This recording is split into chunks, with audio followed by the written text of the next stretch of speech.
Everything starts in the future 10 years after creatures have taken over the Earth. Our protagonist, Yangfin, is defending himself from an attack while telling his sister Kingsra to run away. However, the monster kicks him in the stomach. Immediately, it comes to finish him off. But his sister jumps in front of the creature. She takes a steel whip to her back. Yangfin screams and grabs his sister, asking why she did that. At that moment, he gains the power of a protagonist who has suffered, and he slashes, cutting off the monster's arm and head. He takes the creature's core and tells his sister that you will get holy water. He then takes her to Yang Lu Base No. 3. However, as soon as he reaches the gate, he sees two people fighting with all their strength. The problem is that the female competitor is our protagonist's girlfriend. While she is confused by his sudden appearance, a guy named Cloud says he didn't expect him to survive a level 8 boss. Yangfin screams, asking how he knew it was a level 8 monster. However, his sister starts to agonize. He says they'll talk about it later and demands the holy water immediately. But his girlfriend's opponent asks why he should give something so valuable to his sister. Yangfin says he will make a trade and offers his ring. Yes, it's true, guys, he's offering the ring. He tells the guy that with it, he can buy anything he wants. The guy smiles but warns that if he kills him, he can take the ring without paying anything. The only sad thing would be letting his pretty little sister die. Yangfin doesn't like this at all. He places his sister against the wall and slashes at Cloud, but the guy just dodges, jumping away. He sends energy into Yangfin's chest and asks if he thinks he can win while so exhausted. He then goes to put his finger on Yangfin's ring, but Yangfin says that would only happen in his dreams and eats the ring immediately. The guy smiles, saying now he will have to take it by force. He slashes at him, saying he will cut it out of him halfway. But something seems to activate in the ring, and his body radiates a blinding light. Time rewinds, and the boy wakes up. As soon as he sees the clock, he knows he has 3 hours before everything starts. He pinches his face, wondering if he reincarnated or if he's in a dream. Cloud is actually his girlfriend's name, and this guy was already making moves before the system. And now he wonders if he should kill her now or thank her. At least due to the betrayal, he has the chance to change his future. And in this life, he swears to protect his family and close friends. And of course, those who wronged him will not get off easy. Suddenly, someone kicks the door open, and the guys ask Cloud how she has the nerve to reject the boss and stay with that loser. They enter the room saying they'll break his legs. Cloud says she's terrified, but Yangfin knows it's all an act. The guy comes to hit him, but he easily dodges. The guy doesn't even react when Yangfin grabs his neck and makes him kiss the wall. The chubby guy is confused, and Cloud has no idea how this guy got so strong.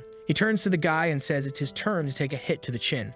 He starts to leave the room when Cloud says he can't just walk away like that. After all, they did everything possible the night before. However, now he is cold and calculating and says it's good for her not to appear in front of him, otherwise she will die. He grabs his coat and leaves. Meanwhile, she wonders how this bastard had the courage to crush her and disappear the next day. Outside, he wonders why it's so dark and sees the black seeds. He knows this is a premonition that the eruption is about to begin. Immediately, he calls his sister, who in a past life died from a stab in the back. But now she's perfectly fine and in good health. She answers jokingly, asking if he misses his little sister. However, Yangfin just tells her to close all the curtains now. He warns her that no matter who rings the doorbell, she shouldn't open the door until he arrives. She gets confused and mentions that she is in the dormitory, which is very secure. Meanwhile, she goes to the window and says something strange is happening. It looks like people are attacking each other. The protagonist calls out to her, but the call drops. At least he is reassured that she survived this day in the past life too. And if the ring is glowing, it means there is a summoner nearby. The energy seems to get stronger as he approaches a women's restroom. He enters and sees a girl crouching, but she has already turned into a zombie. At that moment, she comes towards him. The guy is a bit off because it's the first time he thinks it's a waste for someone with a body like that to turn into a zombie. However, he doesn't hesitate and strikes her with an axe. He quickly grabs the crystal because he needs to evolve as fast as possible. At that moment, a strange man with a cloak appears. These are the merchants, and in the past life, it took him 3 months to find the first one. These guys sell items, and their rank is related to the color of the cloak. And that crystal he took from the girl can be exchanged for some items. In the shop, just like in the past life, he still gets discounts for having that ring. He decides to check if the weekly function still works. Using a golden hammer, it appears. He realizes it is an epic item, but the shop dissolves. Unfortunately, he doesn't have enough stones to buy it yet. That's when he hears a scream behind one of the doors. He approaches and sees a zombie going towards 2 girls. Both are obviously healthy, and the redhead tells her friend to hand over the knife. When she tries to say something to the zombie, our guy arrives and cuts down another one. The girls are startled, and he explains that the woman had already turned into a zombie because she was bitten. With that, the redhead introduces herself as Yu, and her friend is named Mumu. Yangfin thinks it's a coincidence because Mumu becomes a famous biomedical scientist in the apocalypse, and the redhead girl becomes a trump card for one of the largest bases. Suddenly, a monster appears behind him. However, Yu throws something at its shoulder. The creature gets back up, and Yangfin explains that if you don't remove its head, it won't die. With that, he gives it a full swing and goes to collect the crystal. Yu thinks he is incredibly strong and seems to be a pervert since he always approaches the bodies. Our guy, on the other hand, is only thinking about the potential the two have. The base 3 where they stayed was considered indestructible.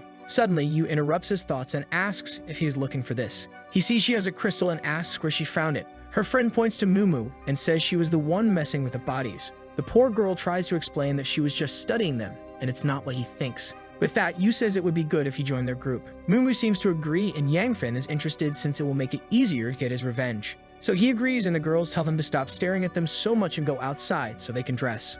A while later, they come out, and Yu was prepared for the apocalypse as she already had all the gear. They talk about going to a safe place, but Yangfen says the creatures are everywhere and are evolving. That catches Yu's attention, and she asks if they can evolve too.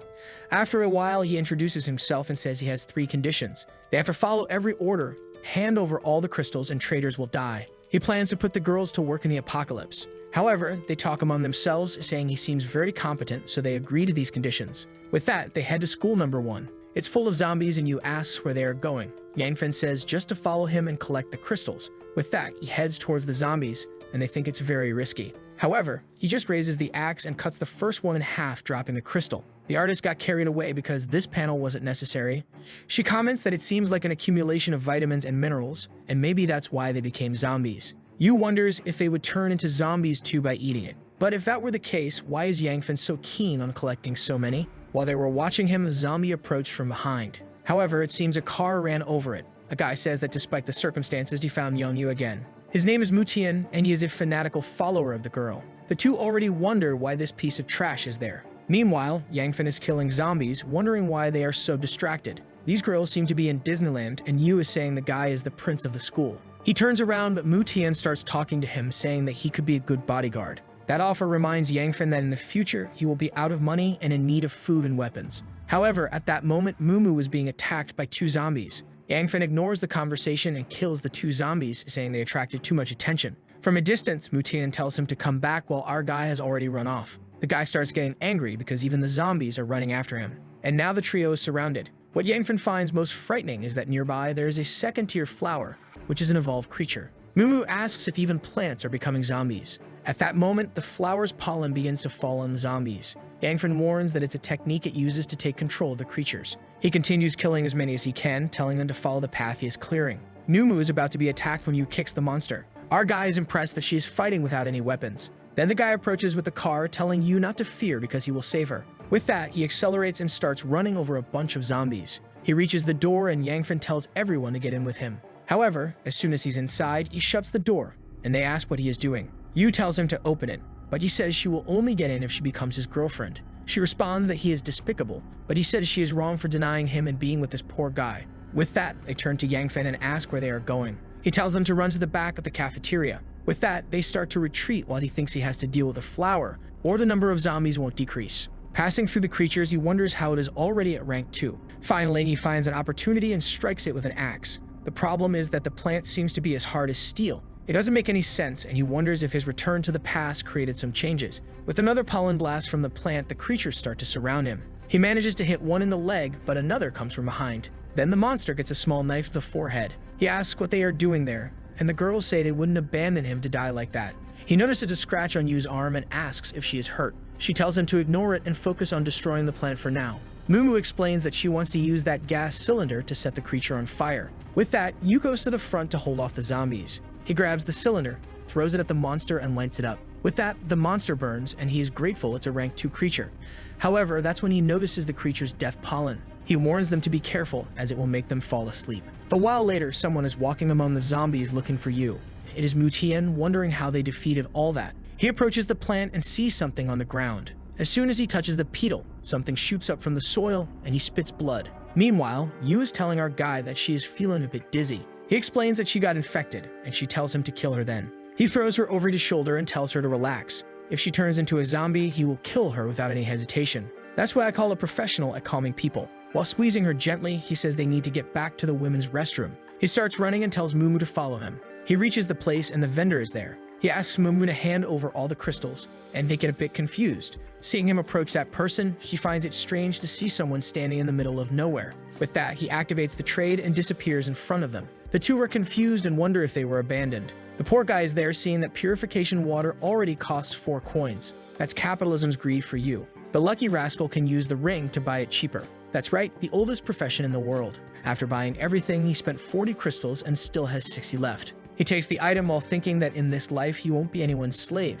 No one will be able to touch a hair on anyone he cares about. With that, he pours the item into a bottle and thinks that for now, he will keep things a secret. The transaction ends and he asks how the girl is. The girl is stretched out and Mumu explains she's about to die. He takes a big gulp and you know what he's going to do. That's right, he will use the strongest muscle in the body to heal the girl. The friend is scared, but at the same time, Mu's hand starts to heal.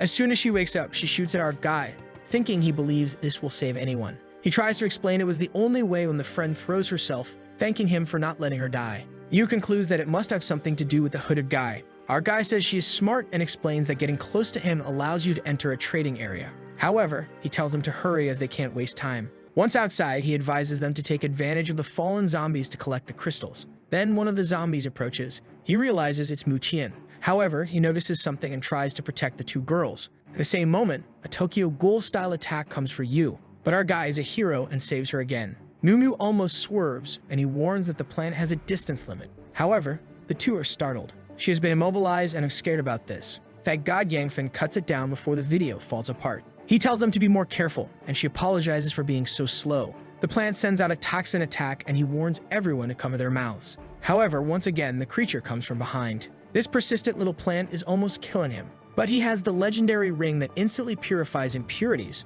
allowing him to cut the plant. Its stones were right on that branch, and he collects them. Yu asks what it is, and he says it's a second-degree core that can't be eaten yet. Hearing that, she asks if it's meant to be eaten, and he says yes. However, at the same moment, another little plant emerges from the ground, and Mumu warns them to be careful. He approaches and says not to worry. It's an essence with the flower's attributes. Yu is confused, and he says he'll explain later, because now they have to get back to the merchant. The rascal is still in a women's restroom, huh? This guy is peculiar. With that, he initiates the trade and buys a gun, a potion, and the legendary hammer. The boy is broke again, but hands the pistol and some experience potions to Yu. She shows up with a rifle and asks if he wants one of those too. He says no while showing the little hammer. She asks what that is, and he activates the item, saying she will see. A magic circle appears beneath him, and he says that with this new profession and the ring, it will be hard to kill him. However, Yu says he doesn't seem to have changed much, but he just ignores it while grabbing the hammer, thinking that with this new profession, the sky's the limit. He uses the transformation on the axe, which changes to a liquid form and in the next instant becomes a sword. He explains that a forger can build any weapon and add an essence. He approaches the one he obtained, and a blue aura emanates from the blade. He explains that like the plant, this blade now has the attribute to paralyze enemies. Mumu asks if he could upgrade her scalpel. He grabs a shower head for more metal and makes 2 small knives. The 2 are impressed, saying it defies logic. He tells them to drink quickly, and Yu doesn't hesitate and hands one to Mumu. They ask if they will gain abilities, and he explains that only physical powers. The scientist already wanted to observe the potions and make her own, but because of the current risk, she drinks it quickly. With that, they start to glow a little and feel full of energy. He points in a direction, saying it's time to go save his sister. Finally, you remember the poor girl, right? The zombie attacks him outside the car, and he accelerates towards it. They arrive at the women's dormitory in building number 1. A bunch of zombies is following the car, and they try to block the stairs using it. They stop there, get out, and start running. However, in the corridors, he feels something is not right. As he approaches his sister's room, the door is open and the window is broken. Yu squats peculiarly, saying his sister seems to have been hurt there. Our guy thinks that's impossible. Mumu goes to the bunk bed and says there's a phone there. It shows that her sports watch was disconnected 15 minutes ago. He says she can't be far, so they go looking for her. Meanwhile, on the 7th floor, a bunch of girls are tied up in a room. A guy grabs the protagonist's sister's chin and says this apocalypse is great because now they can play Uno together. She tells him to shut up or he'll get beaten by her brother, but he tells her to shut up. As she screams, he says that's what makes it fun. She thinks she should have listened to her brother and not opened the door for anyone. That's when someone kicks the door. She's overjoyed to see it's her brother, and our guy doesn't look like he came to play Uno either. Before the guy can say anything, he gets slashed in the chest. The guys nearby start saying he's crazy to come alone, but Yangfin just ignores them and tells his sister not to worry. He delivers another Photoshop cut, and another guy comes from above, but gets a little poke in the forehead. Yu finishes the last one. In 2 seconds, the last fool is alone there. He falls to the ground, begging to be forgiven and not killed. Yu says she feels bad for killing someone. Yangfin tells her not to worry because these guys deserved it. With that, he unties his sister, and she comes to hug him, saying she was very scared. The other girls in the room thank him for saving them and say their safety now depends on him. However, the boy is cold. He says he rejects both of them. He points to the side and says he doesn't want to take care of trash in this end of the world, explaining that if they don't fend for themselves, they'll end up like those two on the floor. Finally, Mumu arrives on the top floor, and he says they found his sister, so it's time to go. The poor girls are just envious seeing that our guy will only protect those three. On the second floor, they observe that the car is surrounded by zombies, and our guy says he'll take care of it first. He jumps down, kneeing one and slashing another. He looks up and tells them to come down, it's all taken care of. In the next scene, they are approaching some other place. His sister says she's really hungry, and he tells them to stop at a supermarket. Yu says it's risky, but Mumu comments that they will need as many supplies as possible to survive. With that, she agrees and accelerates. They stop in front of the guard, and Yang says he'll handle it. He slashes and opens the door, and they're inside. Yu finds it strange that there's no one inside, and Mumu agrees. All the zombies are at the windows, but none of them are inside, until Kingzura points out there's blood in one area. In one of the corridors, there's a giant pool. Mumu warns that it's human blood, so they should be careful. Our protagonist just tells them to go back and gather supplies while he deals with it. As he approaches the glass, he sees meat with blood on top. Probably someone cleared the zombies from inside and then attracted them to stay around. Yu says they found 2 backpacks full of supplies. Anfra knows that even though the ring can store some items, he will need more ways to stock up. That's when he feels something strange. On the second floor, someone is watching the camera, asking if it's her ex-boyfriend. Next to her is Claudia, dressed as a bunny, saying he was never her boyfriend and that what happened in the morning was just a joke. However, he explains that he's a strange guy who woke up very strong as soon as this madness began. He grabs her face and asks if she's lying. She says no. He then says she will be mistreated tonight. Claudia looks at the camera, seething with anger at the protagonist. She says the bastard not only found another girlfriend, but also abandoned her with this pervert. Wang sees Yu on the camera and says she's not bad. And Claudia, who's not stupid, says it would be good if they had all 3 girls. Obviously, her plan is to be spared. The market guards say they have to deal with this because it's their supplies. Yangfen realizes there's a camera and tells everyone to rest as he needs to gather some things. He approaches Yu and warns her that they are being watched, so they should be careful. He whispers a plan to her. A while later, he's walking around since all these items will become extremely expensive, and he'll need to store a lot. The problem is that currently the ring only has a capacity of 10 square meters. He picks up a bottle from the ground and throws it at the camera. Without anyone seeing, he pulls a lot of supplies into the ring. At that moment, a knife comes flying, and someone tells him to stop stealing. But our guy dodges and asks what this stealing business is about. Looking back, he recognizes Wang Wei Long, a bastard who made his life hell before the apocalypse. The guy doesn't hesitate and tells his friends to break the protagonist's legs. However, he elbows each one in the chin, and they both pass out. The other guards are confused about how this young guy is so strong. Wang says he sent people to capture the girls, and if he resists, they will all die. But someone behind asks what he's talking about. It's Yu, saying he sent a bunch of trash. The guy is confused that the girl took down his friends. With that, he throws himself at Gang's feet, saying he was commanded by a guy named Zhao Yun. However, at the same moment, he grabs a baton from his back and tries to take a swing at him. As soon as it touches Yang's hand, he activates his reforging ability, transforming the baton into a blade. The guy rides on the ground, asking what kind of magic this is. At the same moment, the other workers start running. Yu is impressed by the ability. Our guy asks if he was really trying to kill him. The guy apologizes and says it was the other guy's idea. But our guy just says he'll let him go then. Straight to hell, as the poor guy drops dead. Yu wonders when she'll have such a magic. He finds the guys who ran away in a peculiar position, at least, begging to be saved. Yu says they were being commanded, so they could let them go. Our guy tells them to roll out of that place. And the guys literally do that. I think they took his words seriously. With that, he questions how long she'll just listen. Cloud, now called Zhao Yunhong, runs to another room and says she'll take him with her even if she dies. She activates the motion sensor and the doors open. Our guy knows it was her doing. He tells Yu to go up and turn off the sensors while he holds off the zombies. His sister and Mumu come running and our guy throws himself in front. The poor girl, trembling, tries to protect Kingzura, saying she doesn't need to worry. Yu approaches the control room. As she goes to open the door, Zhao Yun tries to hit her with a baton, but she dodges. She puts him in a chokehold, and soon after he's tied up on the floor. Wow, kudos for the bandaging. While she curses, Yu tells her to shut up because she's closing it. The problem is, so many zombies are passing through the door that she can't close it. Yang Feng tells her not to worry, that he's still there handling everything. A while later, they come down and Zhao Yun tells our guy that she's getting beaten by Yu and he needs to save her. Yu says it doesn't make sense, but Zhao Yun explains that she only opened the door to help them deal with the other guys. With that, our guy grabs her face and asks if she really wants to help. She brings out the heavy artillery and says she loves him too much. Our guy then says he'll give her a chance to prove her love and throws her out tied up. With that, she gets bitten. And that's it. She's writhing on the other side of the door. Kingzura feels relieved that she died, and Yu asks if that girl was really his ex-girlfriend. He just says yes, and she says they can sleep there tonight and rest since there are bathrooms and places to change. They talk, take a shower, and Mumu, after taking the level 1 potion, doesn't even need glasses anymore. Meanwhile, our guy doesn't stop and is in the market collecting everything. The next morning, 3 guys approach the door, but as soon as they enter, there's nothing there. They wonder how it's possible for everything to have disappeared. One of them sees there's a second floor and tells everyone they have to go up there. The guys say it's risky, but the strong guy tells everyone to go first. When he opens the door, a blade comes at his face. It's our guy, and the chubby one begs not to be killed because they aren't zombies. Seeing Yangfin's quick slash, the ones behind don't want to do anything. Suddenly, Yu opens the door and asks who they are. The guys beg to be saved, saying they just wanted something to eat. Our guy just lowers the blade and tells them to disappear because there's nothing there. However, the guy points to Yu and says he's sure there's food in the backpack. He makes a villainous face, stating there's enough there to keep them alive.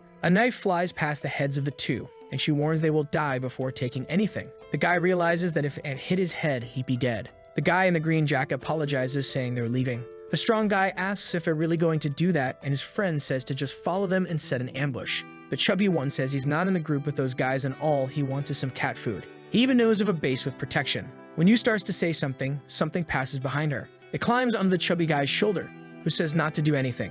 It's a kitten eating. He explains he came to the supermarket to see if he could get some canned food for her. Yu tells him to get it from downstairs, but he explains there's nothing left there. Yangfin says he heard some sounds at night and someone must have stolen everything. Suddenly, Kingshua appears, saying the kitten is very cute. She asks to hug it, but Yangfin explains that the creature is mutated. The chubby guy angrily says his pet hasn't turned into a monster. Kingshua insists, saying she wants to touch it. He says no, but she ignores him and picks it up. She says they are now sisters and that she'll even share some food. A while later, the chubby guy asks if they won't come with him to the military base, and they say no. Kingshua is sad and waves goodbye to the kitten. At that moment, someone approaches. It's the guys from before, bringing a bunch of zombie dogs. They approach, apologizing but saying they are scared. However, they exchange glances, signaling to start the plan. One of them grabs Kingshua and another goes to attack Yu. As soon as the blade touches her, Yangfin grabs his arm and warns him that he knew their intentions. Raking the man's hand, he agonizes, begging to be released. Meanwhile, the other 3 are fighting over the resources. Seeing no way out, he warns about the zombie dogs. As the chubby guy gets distracted, he snatches the backpack and escapes on the motorcycle. Looking back, Yangfin sees the dogs coming and Kingshua tells him to be careful. In that moment, our guy grabs the other by the arm and throws him to the beasts. He tells everyone to take advantage of the distraction and run to the car. Yu asks Mumu to hold the backpack and Yangfin tells her that beasts aren't that strong. With that, his sister arrives with the car and tells everyone to get in. As they were running, Yangfin looks back and sees a mutated level 2 dog. He tells them to go ahead while they insist he gets in. However, he says not to get in the way and defends against the dog's attack. In the car, Yu says they need to go back to help, but Mumu explains it's better to trust Yangfin. Meanwhile, our guy defends against the attacks and is almost on the ground, about to be devoured. However, he seems confident and tells the dog he needs to teach it a lesson. A swing of the blade to the side decapitates it. With that, he collects another white core, but a legion of devil dogs is approaching. The car stops and Yu tells him to get in. She grabs his hand, and strangely, this girl seems to have some problem that got completely healed. And she pulls him into the adventure. This one is a professional player. They speed up the car and our guy tells the chubby one to flee quickly. But looking back, Kingshua notices that the wound isn't doing well. He seems to be losing consciousness from blood loss but tries to pretend everything is fine, saying she'll be better soon. Our guy takes a look, says the cut is too deep, and now knows they need to find a vendor. He tells Mumu to stop the bleeding and instructs the chubby guy to head towards a pharmacy. He explains that there's nothing in the pharmacy and says he can take them to a base with doctors. Our guy agrees and they head in that direction. A while later, they arrive at the base of a giant building. He remembers being saved there in the past life too. The only problem is that the doctors there were killed because they saved people for free. With that, the girls help Yu, and the chubby guy tells everyone to follow him. He runs to the guards and asks for help, saying they have someone injured. But the front guards say no infected person can enter. Yu shows the wound, saying it was a stab, not a bite. However, the guards don't seem to care, saying if they say no, no one enters. Actually, each one there will have to pay 100 crystals, and she will have to pay at least 1,000. Yangfen says it doesn't matter and shows that he has much more than that and even a crystal worth a lot. The guys are startled by the amount, and with that, they say they can enter then. However, they whisper to each other that as soon as Yangfen turns his back, they'll finish him off. But our guy notices the reflection of a blade on the wall and asks if they're planning to kill him. Before they can respond, he warns they don't have the skill while delivering a slash. The first one goes down and his friend is terrified. He tries to attack our guy but gets hit in the back. Yu says it serves him right, but she feels pain and Yangfen tells her to be careful. His sister takes Yangfen's crystals and shows that besides those, they only had 4. Now the chubby guy is scared, thinking he's joined a group of killers and needs to flee. Then someone from the second floor calls out to them. Clapping his hands, he approaches and asks the boy's name. Our protagonist introduces himself, and the guy says he was the owner of a security business. He is the owner of that base and offers Yangfin an opportunity to work for him. The protagonist responds that it's a good offer, but for now, the priority is to treat his friend. With that, the guy orders a bald guard to take them to a doctor. As he watches them go, he thinks Yangfin has a lot of potential. They arrive in front of a shop and find it strange that it's the hospital. However, Yangfin enters and says they need a doctor. A guy with glasses says it's him and tells them to bring the patient. Yangfin notices that it's not the doctor he expected to be there. After examining the wound, the guy says a blood transfusion and a tetanus shot will cost 5,000 crystals. The chubby guy says that's a ridiculous price and pure greed. But the doctor says he's just doing business and tells them to go hunt zombies. Then someone behind the curtains says that if he won't treat her, she will. Our guy is startled. Obviously, it's a doctor who saves some lives and ends others. As she goes to examine you, the other doctor shouts that she can't waste the resources there like that. But she responds that the ethics of the profession do not allow her to let a patient die. The other guy tells her to shut up and says he owns the place and moves to slap her. But someone grabs his hand. It's Yangfin who says if he wants to keep that hand intact, he better stop. The guy withdraws, saying he'll talk to General Leopard, and he'll sort this out. The doctor then tells him to leave the room because she needs to treat the girl. The psychopathic Yangfin suddenly asks to be the doctor's boyfriend. He's thinking that she saved him so many times in the past life that he wants to help her as much as possible. But his friends are confused, and the chubby guy wonders how many women this guy needs. She's a bit confused and says she doesn't even know him well. While wondering why this lunatic suddenly came to confess like that, he says they can get to know each other side by side, and she calls him shameless. Meanwhile, Yu is lying down, getting a bit annoyed. The doctor then kicks him out of the room, saying she needs to treat the girl. A while later, she tells them to come in as Yu is better. Everyone goes to talk to Yu, who says she's feeling a bit better. But then someone nearby says they are the ones who don't want to pay crystals. General Lippert arrives with a group and says medical resources are scarce, so they have to pay the crystals. Yangfen says he wants to pay, but 5,000 for a cut is too much. Or are they creating this gang to extort people? One of the henchmen points at the protagonist and asks if he wants to die. However, our guy activates his ability and, like Woody Woodpecker, redirects the guy's weapon. Leopard says the boy has skills and would even consider letting this treatment be free if he joined them. But he warns that if he doesn't comply, then he will have to be punished. Halme has the fire ability, and the guy on the left has the earth ability. And at the same moment, they send 2 attacks toward the group. Our guy stretches out his hand to save Lin Miao, already pulling her from the attacks and throwing her over his shoulder. He's worried about almost letting her die while she thinks that it's clear he has abilities. Knowing that the guy's group might have even more abilities, he says he'll join them, but they have to leave the doctor alone. The guy asks how he's going to use his ability to do that, and Yangfen is sure he'll make great use of the craftsman class. He explains that he can make items from the shop 80% cheaper as long as he has the materials. Leopard says it's a great deal but warns him to fulfill his part. He then orders someone to prepare the accommodations. Meanwhile, Mumu questions if they are really going to stay among these bad people. Our guy explains that he's just taking advantage of the situation for you to recover and to get more resources. In one of the rooms, the boss comments that the plan is to steal part of his team and force him to make weapons for the rest of his life. The girl seems all motivated, saying the boss always plans very well. As they were being taken to their accommodations, a guy blocked Yangfen and said he would take him to make weapons. Our guy just thought it was a pity he'd have to advance the plan like this. His sister wanted to go along, but the guy refused. Yangfen told her it was fine and to rest. They entered a vault, and the guy showed him more than 5,000 low-level stones. He warned that if he couldn't make the weapons, everyone would be thrown to the zombies. Seeing so many crystals, Yangfen knew these guys had a lot of armament. He also pointed to a pile of materials, explaining that they'd been storing them because they didn't know their use. However, our guy saw this as a perfect chance to make equipment for his team. He explained to the guy that he doesn't like people watching him forge, so he should leave. The guy warned him not to try to escape because the place was like a sealed box with no way out. Seeing the items, our guy thought they were really idiots for not knowing the value of those things. He even found a spatial stone that serves to create storage spaces. He gathered some of the materials and began producing various items. A while later, he produced the best items but was exhausted. He decided to keep those to avoid drawing attention and also a few of the guy's stones. Outside, they were questioning if he could really turn trash into weapons. Another guy explained that he has a rare ability and is now a new employee. Not to mention, he also brought many beautiful women to the base. Yangfen then left the room, warning that anyone who touched his companions would die.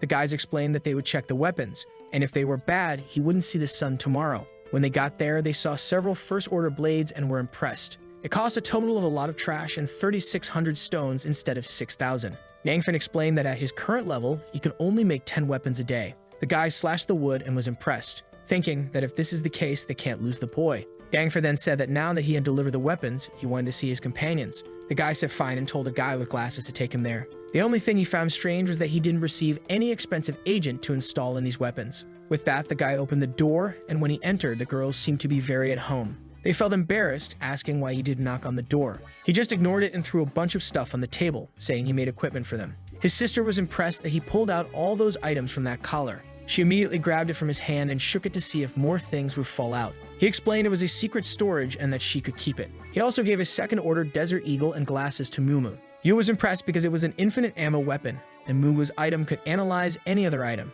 Sinan enters the room and Yangfen throws a shield to the boy, saying it will help defend against the zombies. He also throws a vest to the doctor, saying it will protect against mutants. She looks surprised and thanks him. Meanwhile, someone took the weapons Yangfen produced to Leopard for inspection. He tests them on the table and is impressed, saying the weapon is as good as the one he uses. Then the subordinate asks if it's time to take his women hostage. The boss says not yet, as they still have him in their grasp. They must remember that once the bullets run out, these melee weapons will be the best thing in this place. And there's nothing better than having a fool like Yangfen to keep making everything. Our guy sees them leaving for the collection and knows they like what he produced. This means he'll receive even more materials. When the revolution starts, he'll already have a Megazord team. Someone knocks on the door, saying there are people there. He opens it, and Lin Miao explains that Leopard's girlfriend is there to talk to him. He goes to the room and she introduces herself, saying the materials for today are ready for him to make a good weapon. However, he replies that he'll do it in the afternoon because he's still recovering. Our guy likes to see that Leopard seems very ambitious, but Halmi says not to be so direct and that she can go to his room to help him produce. However, he grabs her by the arm, saying he has more things to do. The girl insists, asking what it is and saying she can go along. He asks if in such a big base there are any negotiators. She says yes, but to use them, you have to pay 3,000 crystals. Our guy thinks it's a rip-off but has no choice and asks to go take a look. She takes him to the door and the guys there are all heavily armed. Halmi asks to enter and he sees a rank 2 negotiator. He knows there's good stuff and hands over the 3,000 to use it. The guy explains he has 5 minutes, so he better hurry. He opens the transaction and starts observing everything available. He notices that almost all the evolution and ability items have been bought. However, there's a type of challenge that has been attempted twice. High-level trades have this system where you can enter a test, and if you win, you get the item. Knowing he doesn't have much time, he activates it immediately and finds himself in a closed room. At least time passes slower there, so he has about 50 minutes. At the same moment, a metal paw steps on the ground and he finds himself facing a mechanical bear. He doesn't flinch and just draws his blade, charging forward. The monster strikes his sword, and he realizes it's a third-order creature. The poor guy is thrown far, realizing the monster is faster, stronger, and bigger. However, he knows that if an 8th-level creature has a weakness, this one must have one too. When the monster comes to swipe at him, he puts the blade along with his arm and ends up cutting it. He tried to activate the paralysis effect, but it's still too weak. However, that pause the creature had was enough for him to jump and deliver a slash to its neck. With that, the bear falls defeated to the ground. Then someone says this kid is very interesting. He finds it strange, and with that, his forging skill rises to level 2. Someone was talking about searching him when he comes out of the bathroom, saying the 5 minutes hadn't passed. But the guys surround him and say they have to search him. Yangfen says he has the right to 5 minutes and got authorization from Leopard. However, the guy explains that it's forbidden to buy weapons, so he'll have to hand over everything he got. Halmi says it's best for him to comply or he'll suffer the consequences. Our guy didn't like that and says he didn't trade anything because he didn't find the medicine he wanted. The soldier says everyone tells that lie. And Yangfen asks what happens if they don't find anything. The guy says he might even die because it doesn't make sense for him to be there for 5 minutes and not get anything. Our guy spreads his arms and tells them to search, but to remember what he said. The guy orders everyone to start looking. A while later, they tell the general they really didn't find anything. Out of nowhere, the guy gets startled. He grabs from the hand and hits him on the forehead. With that, he's on the ground and Yangfen says the price is paid. He looks at Halmi and asks if she wants to take a look too. Poor girl, trembling, says she's quite fine. Our guy warns that if she threatens him again, she'll be killed. And the crazy girl says that seeing such a brave guy makes her want to go to the gym and do squats. That's it. He ignores it and tries to leave, but she grabs him and says it's time to forge weapons. Again, he pulls his arm away and says he has no interest in someone else's woman. The crazy girl didn't like being rejected and says soon she'll make him her slave. In the room, Lin Miao comments that Yu's wound is already getting better. They believe it's because of the evolution of bodies in this world. In the living room, they are worried about the protagonist's safety, but Mumu says the biggest risk is probably them being there, trapped. The chubby guy says one of the problems is that he's starving because they're not getting much food. At that moment, Yangfen appears and tells everyone not to worry. They get excited and he throws a bunch of stuff for them to eat. With that, they finally relax and our guy tells them not to open the door because he has things to resolve today. In the room, he knows there are levels 1 to 9 to become a forger. and the only person who reached the maximum level in the past life built a base so impenetrable that no one could even break the walls. And that's the level he wants to reach in this life too. The good thing about level 2 is that you can receive special effects without adding crystals, and when you do add the effect, it gets even better. In that pile of junk, he found a level 2 crystal that he decided to keep. However, now is the perfect time, so he fuses it with the blade. He finds it strange that it doesn't seem to be glowing with a special effect, but when he makes it cut, it creates a barrage of fire. He realizes he's created something worth at least thousands of crystals. In the next room, Leopard is commenting that today's weapons are very good, but the guy next to him questions if he really will give an evolution 2 once the boy makes 100 of them. Leopard says of course not.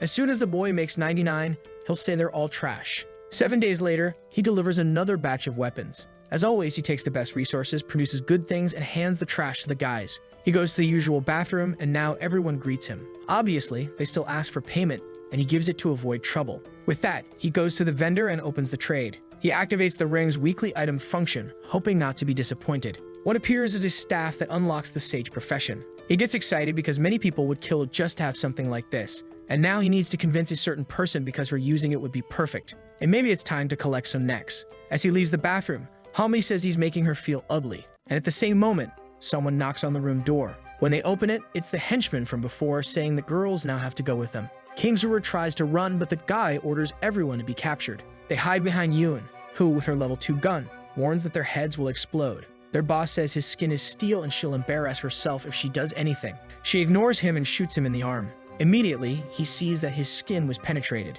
He gets angry, saying it looks like she's hiding something second grade. He jumps at her and manages to disarm her with a slap. At the same moment, he grabs her by the neck, and the others move toward the rest of the team. Mumu tries to use the glasses to find a weakness and help, but one of them grabs Lin Mio's wrist. Helmi steps in to help but sees everyone is immobilized. Before he can do anything, Kingsruer is also caught. Now it's just him and the angry kitten. He orders her to attack the guy and she slashes his face. But at that moment, the boss orders everyone to stop, or the heads of the 2 girls will be blown up. Mumu and Sinan realize they have no choice, and with that, they too are immobilized. The only one left free is the kitten, but the guy decides to kill her. If the second-tier weapon, he says he will have to test it. Meanwhile, Yangfen asks Hame what she means. She explains that his people have been captured. He asks who is doing this. She says it was Leopard's people, but insists she is not involved. As our guy tries to leave, she tells him not to rush because he will end up dying alone. She says she can help him if he hands over the item he received from Leopard. Our guy ignores her again and tells her to get lost. Now Hami is getting even angrier with him. He goes through the corridors and sees a lot of people apparently hunting for him. Realizing that Hami didn't lie and his people are in danger. The detail is that he was also imprisoned in this base, so he knows where people are taken. Now it's time to repay all these favors.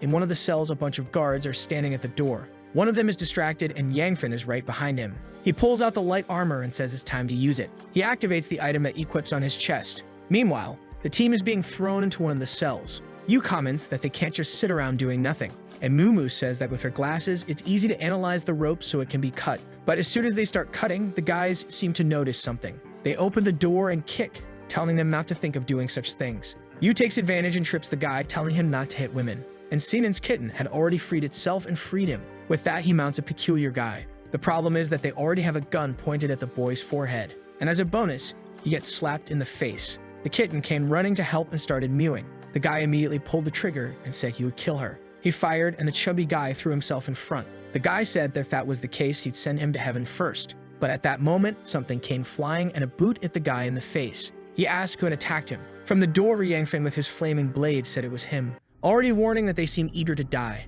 The guys surrounded him and told everyone to shoot, shouting that he should run. But this boy is in the Matrix. He pulled out his blades and cut the bullets in the air. His sword was creating a sort of gravitational field where no bullets could enter. The chubby guy seemed to be recording. Yangfen pulled the sword and slashed the first 2. The girls were impressed until one threatened to kill his sister. But Lin Mio came from behind and tripped him. She's crazy. With that, his sister ran to our guy and the man pointed at him. Of course, he disconnected the guy's arm in Photoshop. Our guy said goodbye and the man was killed. He then shouted to everyone that they were going to escape the base now. But someone asked what he was talking about. It was Mr. Leopard with his entire team, saying it wouldn't be that easy. He asked why Yangfen did something like this when he had been treated so well. The chubby guy stepped in front, activating his shield, saying he wouldn't let anything happen. But Leopard said he'd make the boy his third in command if he stopped this foolish resistance. Our guy said it was a great auction since he only had a bunch of women by his side. You told him not to worry about her since he saved her. Meanwhile, the chubby guy admitted he lied about having been to this base before. Meanwhile, the chubby guy admitted he lied about having been to this base before. Even Lin Miao said it was better for him to run since she was from this base. However, Yangfen said the offer was good, but he wasn't very interested. Mumu pointed out a weak spot on the wall and he broke it immediately. With that, the kids started to escape by climbing the rubble. Leopard ordered them to shoot, but Sinan stepped in front with a shield defending everyone. However, one of the awakened ones jumped, asking if that move could be blocked. Sinan realized he was going to die, but Yangfen slashed midair. The guy managed to dodge and activated an earth magic in his direction. Our guy dodged to the side, activating the blade and moving forward. The slash hit the neck, and even with tough skin, it left a cut. The guy asked how it was possible to break his petrification. But Yangfen just jumped, saying he would die without knowing, and slashed him. The girls kept urging them to escape, and Leopard ordered his men to finish them off. The chubby guy stepped in front, but our guy told him to run while he protected them. The girls started pulling Sinan, and the guys even launched a bazooka shot. The problem was it hit the ceiling, closing the exit. Yangfen took advantage of this to slip through and jump to the other side. With that, his sister celebrated and he returned the weapon to Yu, telling her to be more careful. She got emotional seeing that he hadn't forgotten her. But then an explosion came from where they had come from. The captain actually transformed into Leopard, saying they wouldn't leave today. Yu fired a few bullets, but the guy was too fast and easily dodged. A second later, he was almost in front of Yu, but Yangfen stepped in to defend and block the first attack. He warned everyone to flee because no one stood a chance against him. The group had to retreat due to the horde of zombies. Leopard let out a roar, cutting everything around. Yangfen had to run to the group to activate the shield and defend against the attack. Realizing that the guy had consumed too many resources, Mumu ran towards a car, telling them to follow, and the other girls went too. While Leopard activates a technique in his paw and warns that now he will tear off Yangfen's leg. He prepares and jumps towards the boy who is calmly waiting for him to arrive. The guy says he's trash and thinks he's going to win with that rank 1 weapon. However, Yangfen slashes at his hand, forcing the guy to defend himself. But all of his claws are cut off and our guy smiles, saying he made this with the materials that the guy himself gave him. Leopard says it's impossible because he can only make rank 1 items. That's when Yangfen reveals that for a base chief, the guy is very knave. Leopard hesitates for a second when he sees that Yangfen has a second rank weapon and decides to wait for Hame. But in the meantime, the girls approach with a car and gets in to flee. However, the chief concludes that if the boy could really defeat him, he would have come at him. And with that, he starts running after the car, saying he knows he was bluffing.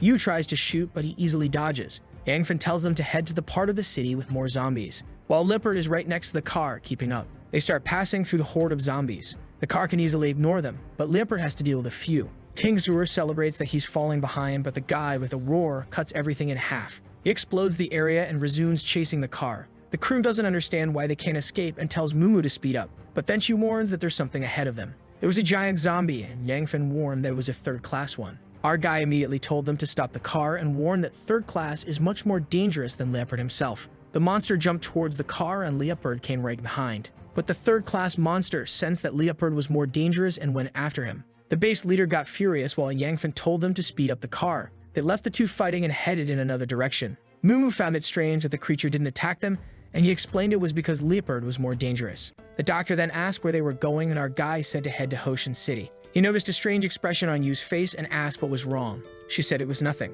But Mumu said that Yu's relatives lived in Jigawa City, so she probably wanted to go there. Yangfen knew very well that this city was one of the most chaotic during the apocalypse, but it was also one of the places with the highest number of supernatural creatures, and most importantly, the person he wants revenge on is near there. So he told them to head in that direction, and Yu thanked him. Our guy strokes his sister's hair, explaining that their relatives are fine as he already called them. He knows they'll survive for at least 6 months, just like in the past life. Meanwhile, Yu is thinking that he changed the route and handed over a weapon. On the other hand, he asked to be the doctor's boyfriend. Looking at herself, she says it's not so bad. She can compete. Then he says he forgot something. He pulls out a class card to give to Lin Mio, saying it's perfect for her. Yu knows that a class card is very valuable, having seen him use one. Our guy touches her forehead, saying that a new world is about to open up. Her eyes shine and she explains that she received a class called Sage. The chubby guy asks if the girl went crazy with the card. Our guy says no, cuts his hand, shows it to her, and with an ability, the wound heals instantly. She feels confident and everyone is excited that they no longer need to fear getting hurt.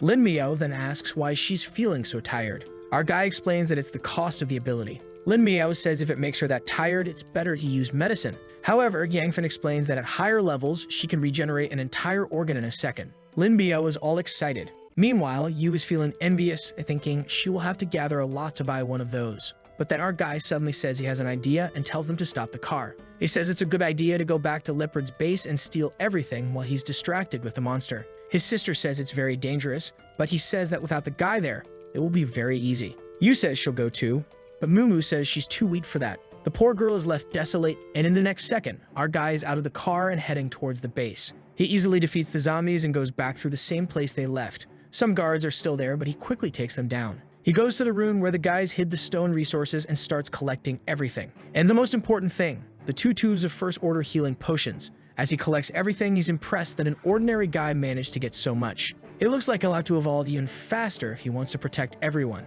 He uses the forge and creates a new type of bullet that can ignore physics. Then Leopard appears, asking what he's doing there again. Clearly he's in bad shape, with a hole in his arm. Our guy says he came back too fast. His second ranking is really impressive. The guy transforms again, demanding he return everything. However, Yangfen says the perfect time to kill an enemy is when they're injured. The guy takes a swipe and he dodges. He tries another attack and Yangfen blocks it with his blade. Leopard realizes that with his claws damaged like that, he might not have a chance. Suddenly, he starts to flee, saying that next time Yangfen will die. But Yangfen says it's too late now. He strikes him in the back and then pierces him. With that, he's dead on the ground and our guy says that's one less problem. A secondary evolution potion falls from his pocket. He drinks it immediately, saying that now it makes sense why he didn't find anything like that in the vaults. The boy is explosive, now jumping 3 meters high. Zombies are now like paper to him. Outside, he finds a motorcycle and after a while, arrives in the city. However, on the way, the ring reacted, so there was probably a vendor nearby. He went to the location he arranged with the girls and found the car.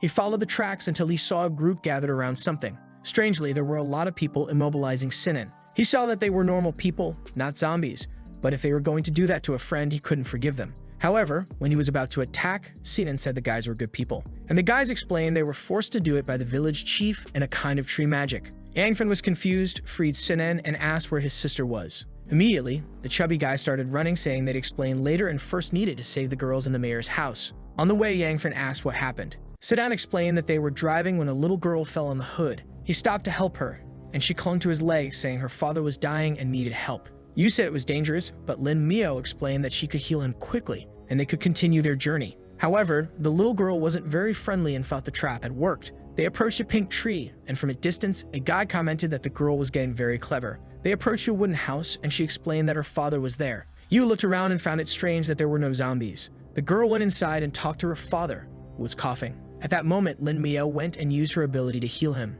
Apparently, the guy was really sick because he realized they weren't ordinary people. He got up and said it was amazing that she was really a doctor. King Shura patted the girl, saying her father was now fine. Meanwhile, Lin Mio was now exhausted. They were about to leave when the father told them to wait. Some guys kicked the door open, asking who the new people in the village were. The father said they could rob other people, but should let these ones go. However, the guys ignored him and said they were going to collect all these girls. The father stood up and approached the chief, telling him not to do that, but got slapped in the face. Yu pointed her weapon and warned that anyone who moved would die. However, obviously, one of them came up behind King Shura and took her hostage. With that, he ordered everyone to drop their weapons, and now they had no choice. The mayor ordered all the women to be taken to his house and the chubby guy to be tied to the pillar. The father begged them not to do it, but he got kicked again. He ordered his daughter to be tied up and warned that if he didn't kill the chubby guy on the pillar, his daughter would die. Meanwhile, Yangfen and the chubby guy were running in that direction. They were a bit confused about the path until a guy in a black shirt appeared and said he'd take them to the place.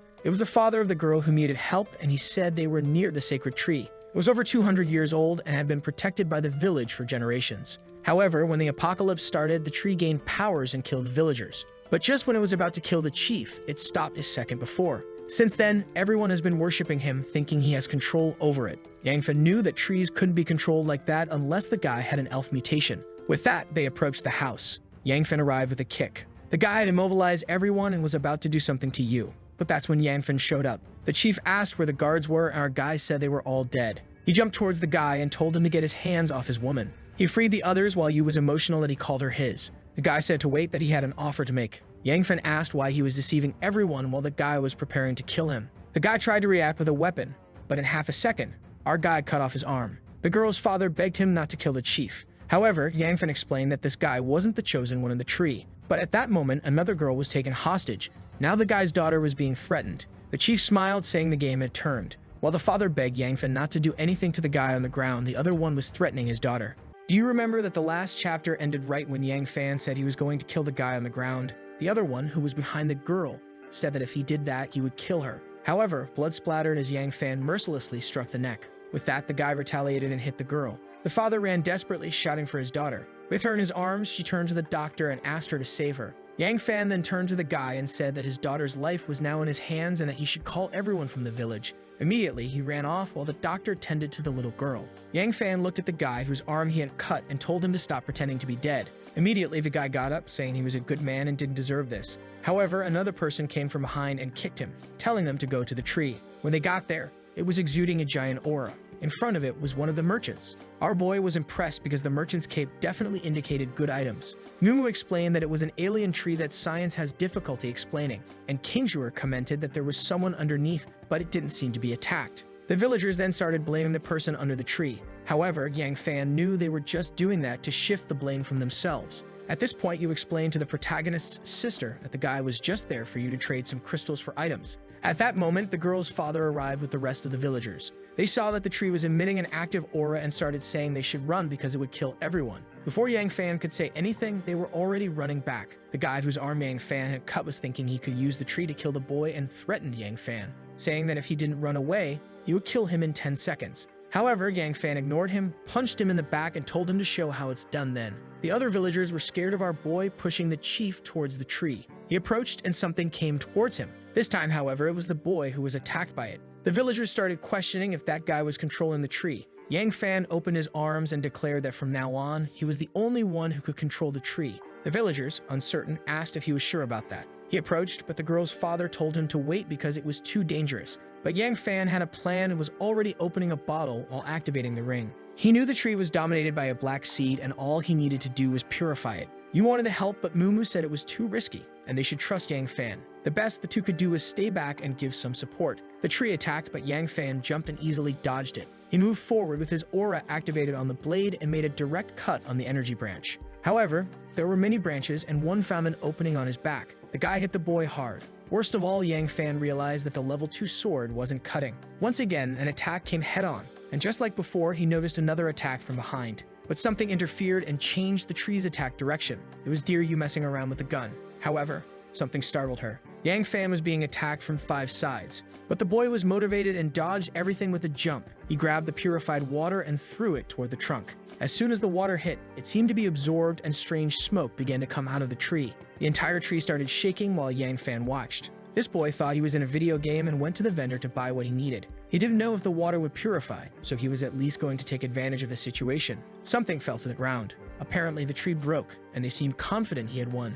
Looking at that, Mumu thought the tree was finally not suffering anymore. The villagers said he knew how to control it, but asked where he had gone. Our boy, as always, was in his flashy shop. And the best part was that since no one could get close to that vendor, the best items were all available. Of course, it was very expensive, but he had taken a lot of money from the leopard since that guy robbed everyone. He spent almost 42,000 crystals, but at least he bought a lot of good stuff. As soon as he returned, he drank an item and said it was time to finish off this strange tree god. The tree was still there.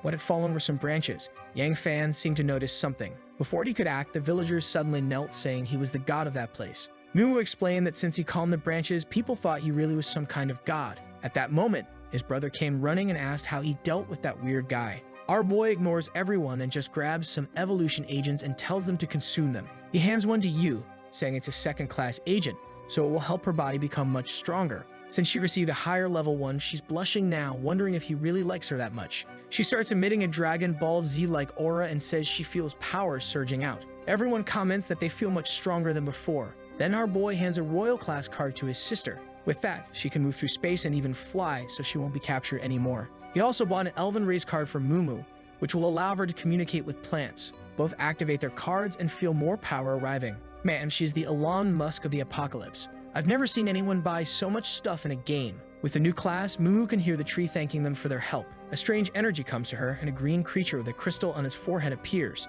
The tree says that the branches that fell from it are strong weapons, and they should use them. Kingzhur congratulated Mumu, who said it was all thanks to Yang Fan. She tells our boy that the tree said to use those branches as divine weapons. Our boy sees that those branches are tier 3 and understands why it was so dangerous to fight against them. Seeing the spirit she obtained, he comments that it will help her a lot in battles. With that, the unstoppable boy says they finished everything here, and it's time to go. However, the village chief says that since they saved them, they should at least stay for dinner. The little girl they helped insists, saying they cook very well. His sister and the chubby guy were starving, so they begged Yang Fan to stop for a bit. With that, they all ended up dancing around the campfire.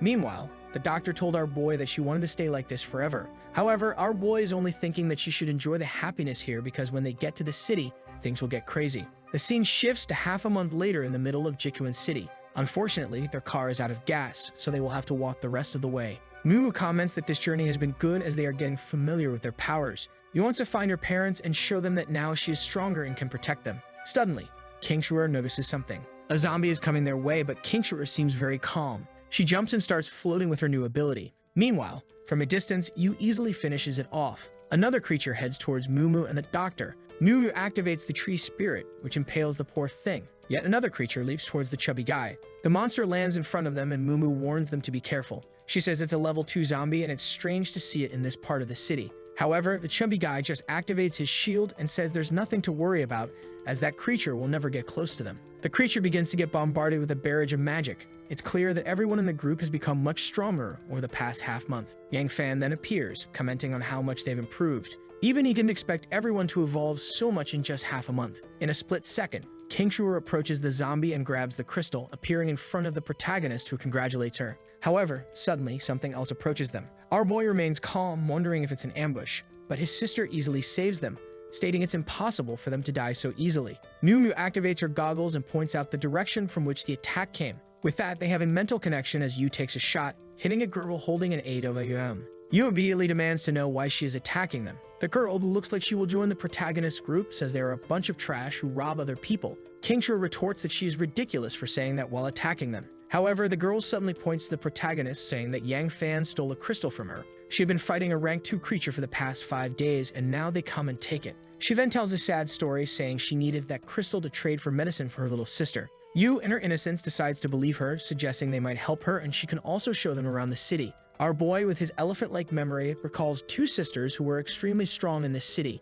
He then asks her what her name is. She says she doesn't care if they want to kill her and reveals her name is Chu Chaoman. Our boy is taken aback, wondering about the odds of something like this happening. He then asks if she is the sister of Chu Xiaoyan, and she is confused as to how he knows. Even Yu finds it strange that our boy knows the name. She finds this extremely suspicious since their city is over 1,000 kilometers away and starts wondering what secrets this boy is hiding. He knows that in his past life, these sisters were unbeatable when they fought together. It would be a huge loss for humanity if he didn't help them. He then says they have a healer in their group who could help her sister. However, Xiaoman only says she would never trust gangsters like them. Our boy throws a crystal to her and says it's a token of trust. She sees the size of the crystal and says it's extremely rare. So why is he giving something like that? Our boy says it's no big deal, and Yu asks her to trust them because they only want to help her sister. Besides, they need someone to guide them in the city. With that, Xiaoman agrees and the deal is made. She starts guiding the group, warning them that there are very strong people where her sister is. She thinks to herself that all she needs is a cure for her sister. Once her sister is 100%, dealing with these people won't be difficult. They get close to an entrance, and she warns them that their base is underground. She approaches, knocks on the door, and asks to enter. Yang Fan notices his ring reacting, indicating there's a vendor nearby. A very strong girl asks where Xiaoman was and says they were worried about her. They immediately point to the group and ask who they are. Sinan activates his shield instantly and asks what's going on. Xiaoman tells her older sister that they helped her defeat a level 2 creature and might even save her sister. The leader feels awkward because she didn't know they were allies and says that if that's the case, everyone can come in. However, she knows this could be risky, so for now she'll pretend to be her friend. They start entering and the leader asks how her injury got better. She points to the group and says they have a healer who could even help her. The leader replies that it's impossible since a level 1 healer could never help her. However, Xiaoman shows the crystal they gave and says they can trade it for a real elixir. Her sister thanks her but says, unfortunately, that won't be enough for her injury. The guy next to her apologizes for letting something like this happen. It happened on the day they went out hunting, and she had to save him from a level 2 zombie. Angrily, Xiaoman asks her sister why she wants to die so badly. Observing this, Gang Fan says to himself that he has a strange feeling about all of this. He then says he can provide the crystals they need, but he'll have to use the trade card. Xiaoman's sister says they still need 4,000 crystals. Does he have all that? At that moment, Yang Fan pulls out a crystal from his pocket and says to take him to the trading post. The sister named Xiaoyan is shocked that he's helping them so much and even saved her sister. She then asks why he's doing all this. Our boy says he wants the sister. Both girls blush, thinking he wants both of them since they are sisters. The doctor wonders why he's doing this again. Yu is biting her lip, and Sinan wonders if there aren't already too many women in this group. However, our boy is unstoppable and plans to have every girl in the series in his group. He then mentions that he knows they are elementalists, and that they don't have anyone like that in their group yet. Everyone is shocked once again because he has information no one should know. Xiaoyan says she can help them but wants to know why he wants them in his group. Over 30 organizations in this city have tried to recruit them, but they prefer to remain independent. She then turns and tells them to follow her, saying they will resolve the other issue first. But she warns Yang Fan not to talk about this with anyone else. She points to the side and says that's where the trader is. Our boy sees it's a level 2 trader and wonders if they have the antidote there. He then tells the group to wait. Approaching the trader, he asks to see the trades. Once again, various items appear in front of him. The people in this base are so poor that the best things still haven't been bought. He sees a decontamination potion and wonders if it will help the girl. Additionally, there's a soul ice card, a profession card he plans to use to convince them to join him. However, it's obvious that if they refuse, he won't give them anything. After all, in this apocalypse, you must save your own skin first, and he needs as many resources as possible to deal with the damned Xiao Hao. With that, the trade is complete. Suddenly, he hears shouting about someone about to turn into a zombie. People are blocking the tunnel entrance while the sisters are on the ground. Everyone sees that the guy in front, who was with them, has suddenly transformed and is about to advance to level 2. Yu tells everyone to stay back, saying she'll handle it. She starts shooting at the monster, but the bullets seem to be just ricocheting off his body. The creature quickly passes by Yu and heads toward the sisters. Kingshire declares she won't let that happen. The sisters comment that once you're bitten by a zombie, there's no way to recover. Suddenly, Kingshire jumps over the zombie and reaches the sisters. However, the monster is about to grab her. But then, a swift cut slices through the air. Of course, it was Yang Fan slicing the zombie at the neck. The sister smiles and thanks him. Yang Fan warns his sister that he never wants to see her risking her life like that to save someone else again. This sentimental boy hugs her, remembering the future when he lost her once. She finds this lost once remark strange and wonders if he's referring to the day she was left alone at school. He hands the antidote to Mumu and asks her to analyze it to see if it's useful. He turns to the sisters and Xiaoman starts crying, saying her sister is about to transform. Xiaoyan, on the other hand, tells them to kill her before she turns and becomes dangerous. She starts yelling at Miao Chun to cure her sister immediately. Mumu explains that the antidote will only buy them a little time. Our boy realizes that there are no more vendors with complete decontamination. Suddenly, Xiaoyan transforms and turns towards her sister. She jumps on her, pinning her to the ground, apologizing for not being able to control herself anymore. Her sister, almost psychotic, says it's okay and she can feed on her. Our boy steps in and says he has to interrupt their touching moment because he's here to help. You think he'd pour the potion into her mouth, but he offers it like a drink at a bar. Naturally, she's not thrilled and screams at him. Xiaoman says the potion won't work because the guy earlier had drunk one and still transformed. Our boy doesn't care about their protests and kicks the other one. He pins her arms down and forces the potion into her mouth, telling her to stop complaining. The girl had no choice and starts screaming that it hurt. A few seconds later, she begins to open her eyes. Xiaoyan approaches and asks if she's okay while the girl is disoriented. Our boy comments that she'll get better and tells the others not to lower their guard. Xiaoyan says she has a splitting headache and asks if they gave her medicine. Her sister explains that it was Yang Fan who immobilized and helped her. Our boy explains that the antidote he gave is of common class, which is why it only delays the mutation. However, these apocalypse girls seem to have a screw loose. She thinks Yang Fan is her savior and will have to thank him somehow. Suddenly, a bald man comes running, shouting that they have a big problem. Their enemy, Zhenjiang, seems to be attacking the base and they've already lost a lot of members. Xiaoyan gets up, saying he must have learned about her injuries to come at this time. Xiaoman tells her to be careful since she was nearly transforming just moments ago.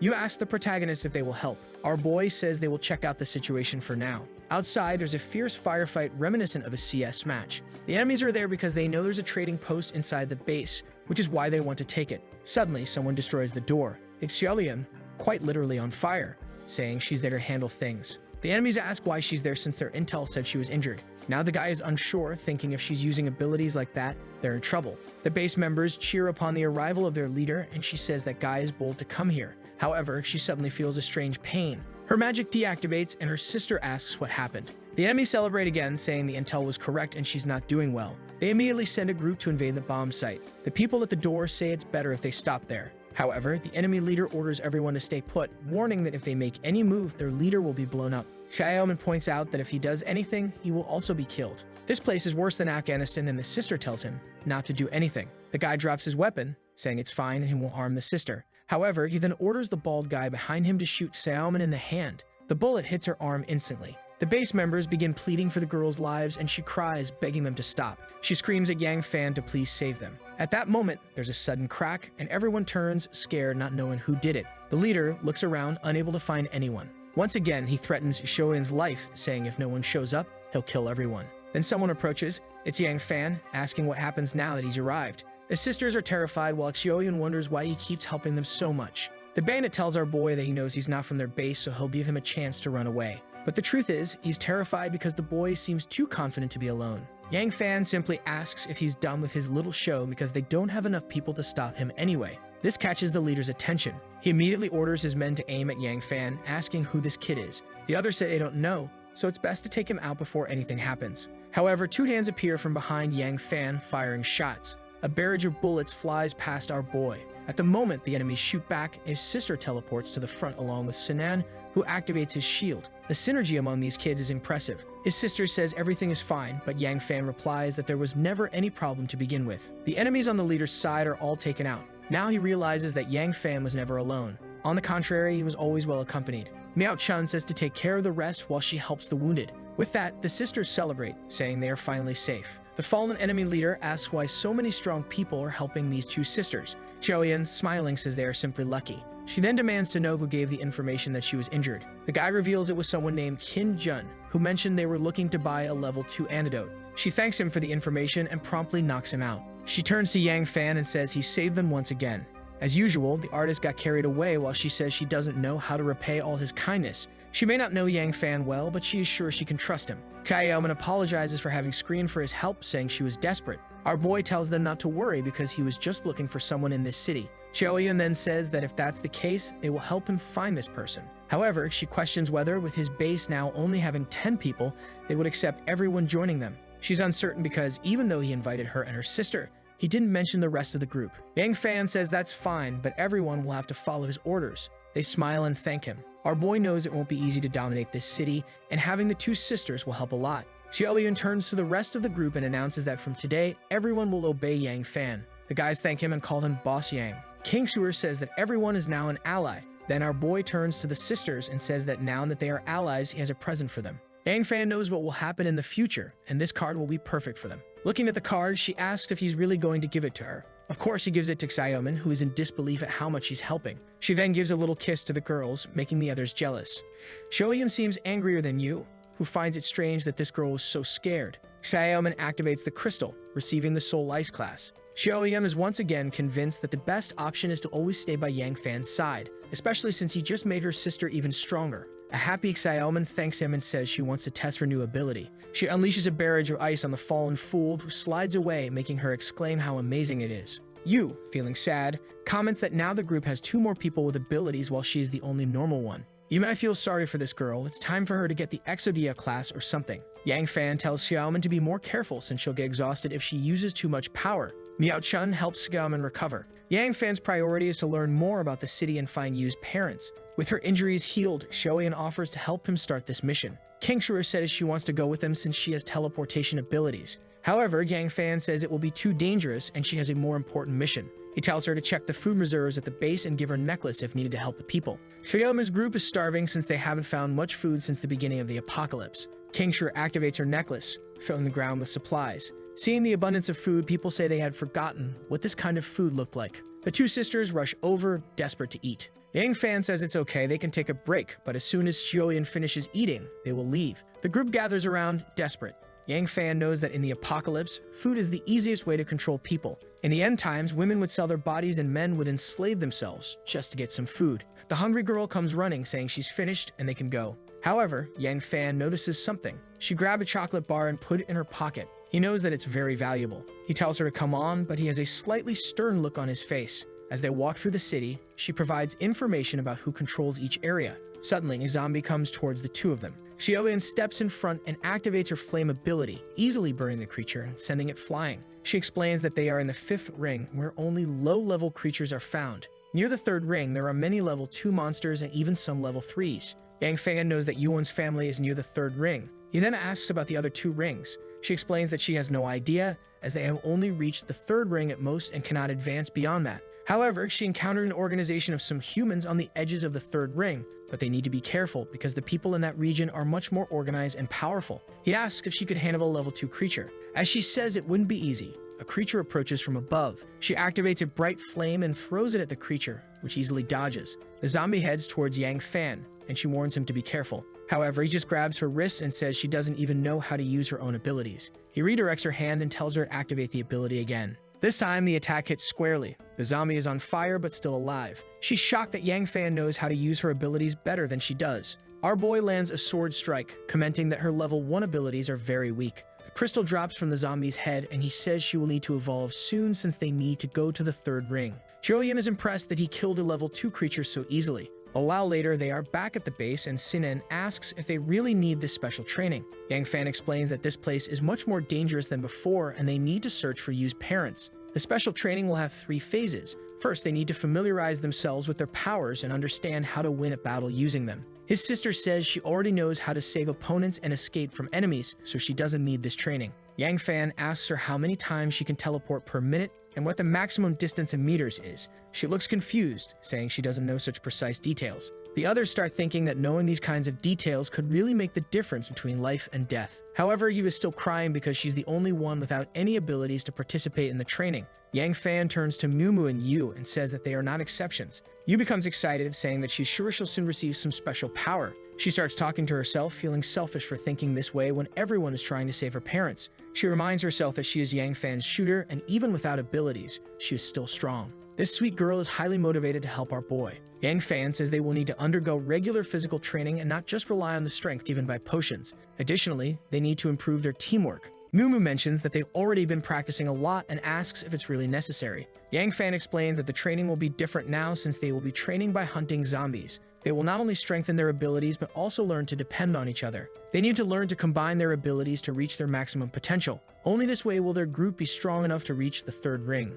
Mio-chan asks if this means they will start acting on their own. Yang Fan says it's impossible for them always to move as a whole group. Eventually, they will need to become more independent. Miao-chan thinks he's probably right because they can't be so predictable. The sisters comment that he seems confident enough and all they need to do is trust his strategies. He says that if no one has any objections, the special training will begin tonight. He starts separating the groups and asks if everyone is ready. They all shout in agreement. His sister then asks what he will do since he's not in any group. He says he always has things to resolve. The scene shifts to night. Yang Fan is walking alone through the city. Now that everyone else's training has begun, he also needs to focus on his own tasks. He knows that this is the shortest path to the main ring. He reaches the outskirts of the 3rd ring, where it's filled with level 2, even some level 3 monsters. As a weapon maker, he needs many resources to strengthen the team. Suddenly, he hears a sound in the area and sees a creature approaching, surrounded by a ring of lightning. The monster is a mammoth, killing zombies and adventurers. Yang Fan immediately jumps from a window, knowing the creature's tusk is an excellent material.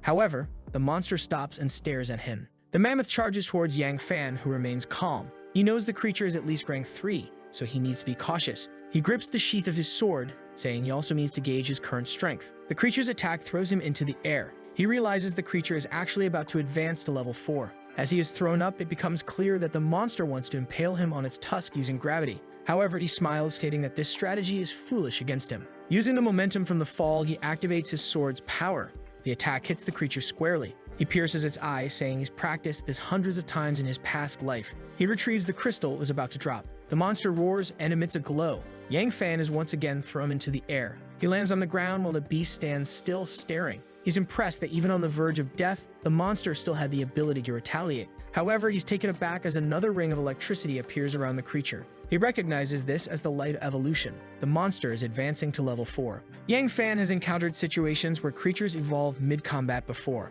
The monster continues to roar as it evolves. Yang Fan contemplates whether he should kill it now since it will be extremely difficult to deal with at level 4. However, if he waits for it to evolve, he can obtain an orange-level crystal, which could be used to craft top-tier equipment. Suddenly, something flies through the sky and explodes next to the creature. Yang Fan realizes it was a bazooka shot, meaning someone is approaching. From the top of a building, some guys say today's haul looks promising, and they'll finally get a good crystal to buy better items. Yang Fan considers whether he should at least warn them that he was already hunting this creature. However, the guy ignores Yang Fan and just orders him to die. The bazooka fires directly at him, but Yang Fan cuts it in half, saying they're seeking death. The remnants explode behind him. The guys are shocked at his risky maneuver. Sweating, they remark that this guy seems very dangerous. The red-haired leader says they help so the protagonist can keep 40%. His friend argues that since he's alone, they should keep everything. But the other guy points out that the boy isn't normal. Yang Fan declares that he'll keep 90% and they can divide the remaining 10%. The guys obviously aren't happy and say he's asking for too much. Our boy just says they're idiots for trying to steal the creature he killed and still asking for half. The guy starts loading another bazooka, saying this time Yang Fan won't be able to dodge. Obviously, Yang Fan just jumps and cuts the bazooka like butter. The guy is confused that his bazooka was sliced so easily, and Yang Fan is already face to face with the two of them. The guy on the ground warns his comrade not to provoke the kid, and Yang Fan agrees with that sentiment. However, suddenly the other guy's expression changes and he smiles. A barrier appears around him, blocking Yang Fan's attack. Yang Fan is impressed, realizing it must be a level 3 ability to block his strike. The guy says that now that Yang Fan knows his strength, he should kneel and beg for forgiveness. He attacks Yang Fan, saying that regardless of Yang Fan's organization, he will die today. Yang Fan thinks that this must be the power of the people from the outskirts of the city. He parries the guy's sword, thinking it's not so bad. Once again, he goes for a strike. The guy tries to defend himself, saying he's not afraid of him. Unfortunately for him, he gets pierced and realizes too late that he should have been afraid. With his short reach, you couldn't get to Yang Fan, especially since Yang Fan had that protective armor he equipped a while ago. However, the other guy manages to transform his body into steel, preventing him from dying immediately. Yang Fan tells him he was too careless and needs to learn a lesson. He activates the aura on his sword, slicing the guy's body from bottom to top. Even with the steel body, the guy is torn apart. Yang Fan says it's time for him to move on to the next life. Suddenly, the bazooka guy screams for his brother, but there's no time because Yang Fan cuts him too. The guy smiles wickedly and even on the brink of death, activates something on his finger. Yang Fan is hit from multiple directions. The guy reveals he turned his blood droplets into metal and launched them at Yang Fan, claiming that even in death, he'll take Yang Fan with him. The bazooka guy points a gun and vows revenge, firing at Yang Fan before he can react. But Yang Fan is in the matrix and easily slices the bullet in half. In an instant, he's face to face with the guy, cutting him down. Without wasting a moment, he pulls out a healing potion from his ring and starts drinking it. Yang Fan realizes that this city is far more dangerous than he initially thought. And the biggest problem is that he just consumed the last healing potion he had. Sometime later, someone knocks on a door. Xiaoyan opens it and asks who's there. However, something catches her attention. Yang Fan is battered and bruised, and she asks what happened. He says he went to fight zombies but encountered people with third-level abilities. She is shocked that he faced someone so strong and still came back alive. He asks how the special training went, and she tells him to take a look. Yang Fan is also shocked by what he sees. Satan has a piece of metal stuck to his body. He asks what happened and where Mio-chan is to heal everyone.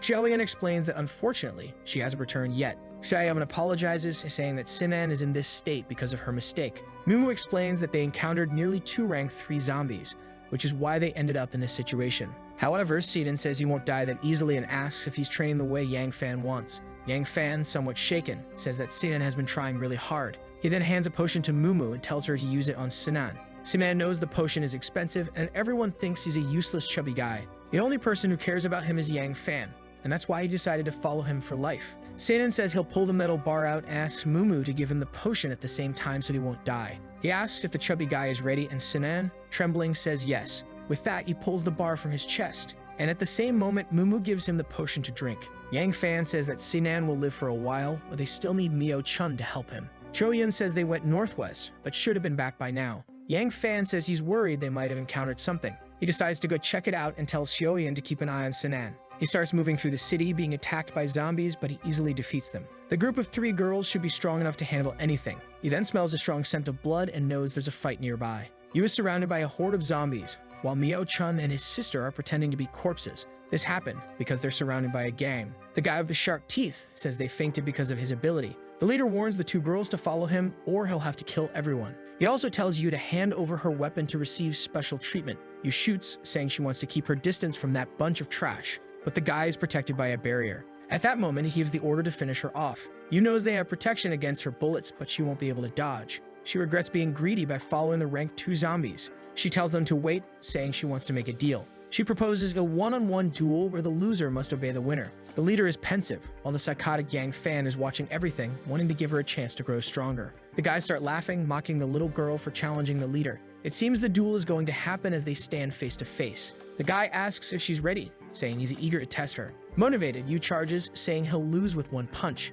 However, the guy warns that he's the 2nd strongest puncher in the region, but Yu says she wouldn't be afraid even if he were level 1. She ducks and hits him hard in the ribs. The guy asks if that was supposed to be a tickle. He almost lands a punch on her, or rather he does, sending her crashing to the ground. He says she's very beautiful and it's not worth ruining her face, so she should just give up. The gap between them is significant, especially since he's consumed several evolution potions. Suddenly, Yang Fan appears and says that while she doesn't have physical strength, she should use her other abilities. The guy asks who he is and if he's looking for trouble. The other gang members point their guns and ask if he wants to go to sleep.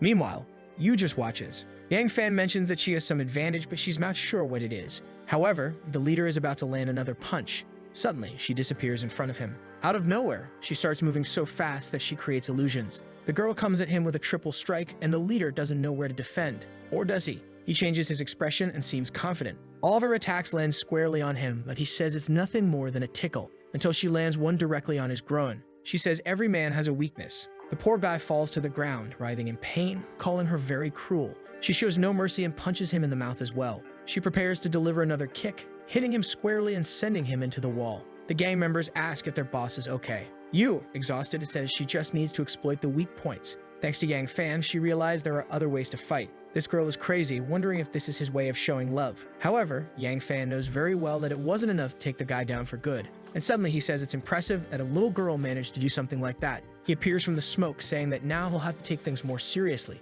Suddenly, an aura begins to surround his body, and the guy transforms into a werewolf. Yu looks scared, realizing she now stands no chance. Or rather, the guy turns into a dog with its tongue hanging out. What a disgrace is this? Sheikun starts laughing in his face, saying this transformation is ridiculous. The guy gets angry, saying she's the type of person he hates the most and he's going to end her now. He tries to land a punch, but she barely dodges it. She notices that his speed has increased significantly compared to before. The guy spins and kicks her in the spine, saying he's 3 times faster now. Poor Yu is slammed into the wall. She realizes that the only advantage she had is now gone. The guy says it's a shame, but he'll help her reincarnate. He approaches and grabs her by the neck, saying she doesn't need to worry because her body will still be intact. Seeing the punch coming, she knows this is the end for her. She starts to remember a time when she was practicing climbing. Unlike everyone else, she liked to train without any protection to put her life at risk. From a distance, people wondered why that little girl liked to risk her life so much. A man approached to pull her down. Crying, Yu asked if her father was there to save her.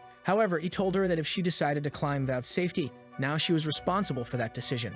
She said her only option now was to keep climbing. Yu decides that if that's the case, she'll keep going until the end. Back in the fight, she tells herself that she has to give it her all. The punch is coming, but she decides she won't give up like this. She throws herself backward to dodge the punch and immobilizes the guy's arm. The girl uses jiu-jitsu and locks his arm. The fool's face hits the ground and he can't even understand what's happening. Yang Fan says that in the past life she became too strong to lose this easily. And there she is, breaking the guy's entire arm. At that moment, he tries to use his other hand to get her off him, but she quickly lets go of the arm and dodges. She grabs the other one, saying he'll lose another. She's really cruel, breaking both arms. While the guy agonizes over the second break, she's already pulling out a knife and pointing it at him, saying he lost. The leader tells her not to do it, saying he surrenders.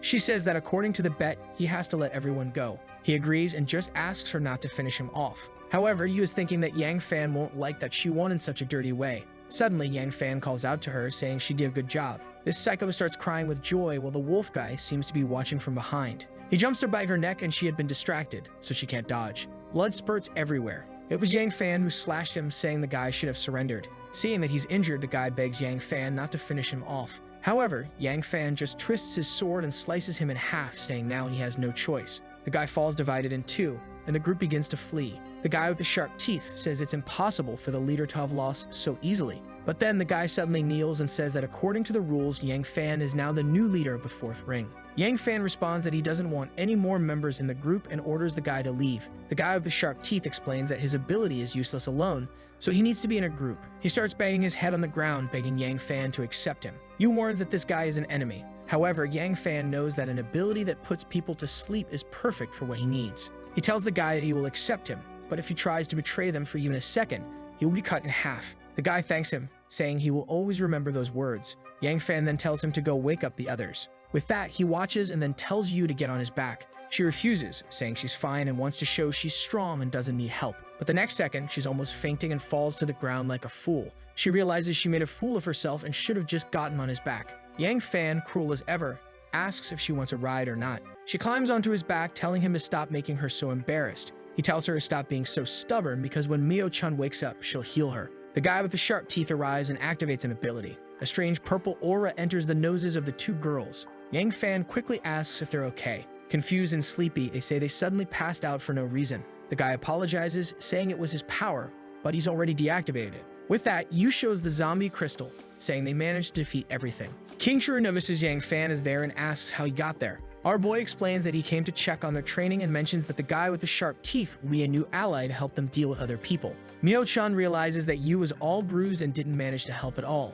Suddenly, Yang Fan's ring starts to glow. He announces that there's something nearby. Since he's been there for a while and the ring only started glowing now, it means there's a random vendor nearby. These vendors usually have some of the rarest items. He tells everyone to stay put while he goes to check something nearby. The guy with the sharp teeth says that anyone who tries to harm these beauties will have to step over his dead body. The doctor realizes they gained an ally who will be a pain. However, Yang Fan's sister clings to him, saying something unexpected might happen. He questions if she really thinks she can help him, and she says she's much stronger now. Yang Fan admits that he's been distant lately, so he'll let her stay close. He tells her not to let go of his arm, and she agrees. They follow the direction indicated by the ring and enter an abandoned building. He warns her to be careful. On the second floor, they find the vendor, who seems to be a random type. His sister comments that this one looks different from the previous vendors. Yang Fan explains that these vendors are only available for 5 minutes. She seems interested and asks if everything will be alright. Without hesitation, Yang Fan activates the trades. She is surprised and says she has never been in one before. Yang Fan comments that you can only enter if you have crystals saved up, implying she's been hiding some. She sticks out her tongue, saying she managed to get some during today's hunt.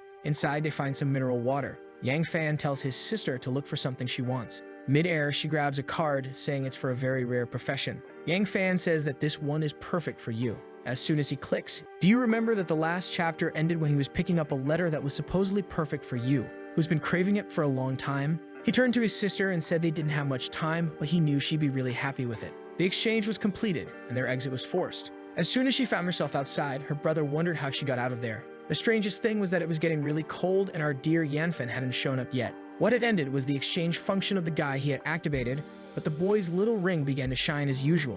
He decided to check to see if the weekly item had returned. What was in the shop this time was a level 4 transmission earring. With it, you could talk to someone up to 100 kilometers away.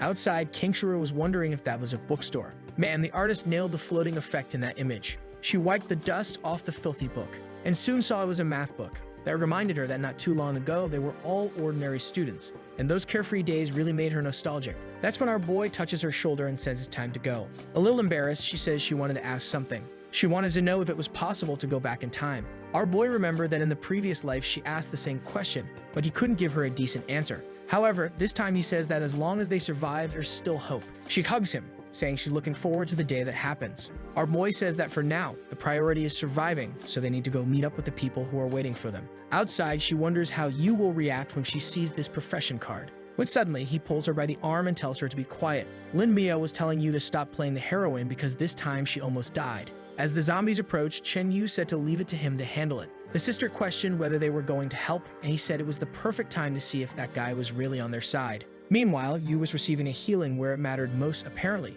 But she turned to Lin Mio and told her to rest for a bit because she'd been healing for a long time. But Lin Mio replied that it was the only thing she could do since if enemies appeared, she wouldn't be able to help. Ken Yu apologized, saying that if it weren't for their gang, none of this would have happened. However, Yu said it wasn't his fault since he was just following orders. Even if he killed her now, it would be her fault for not being strong enough.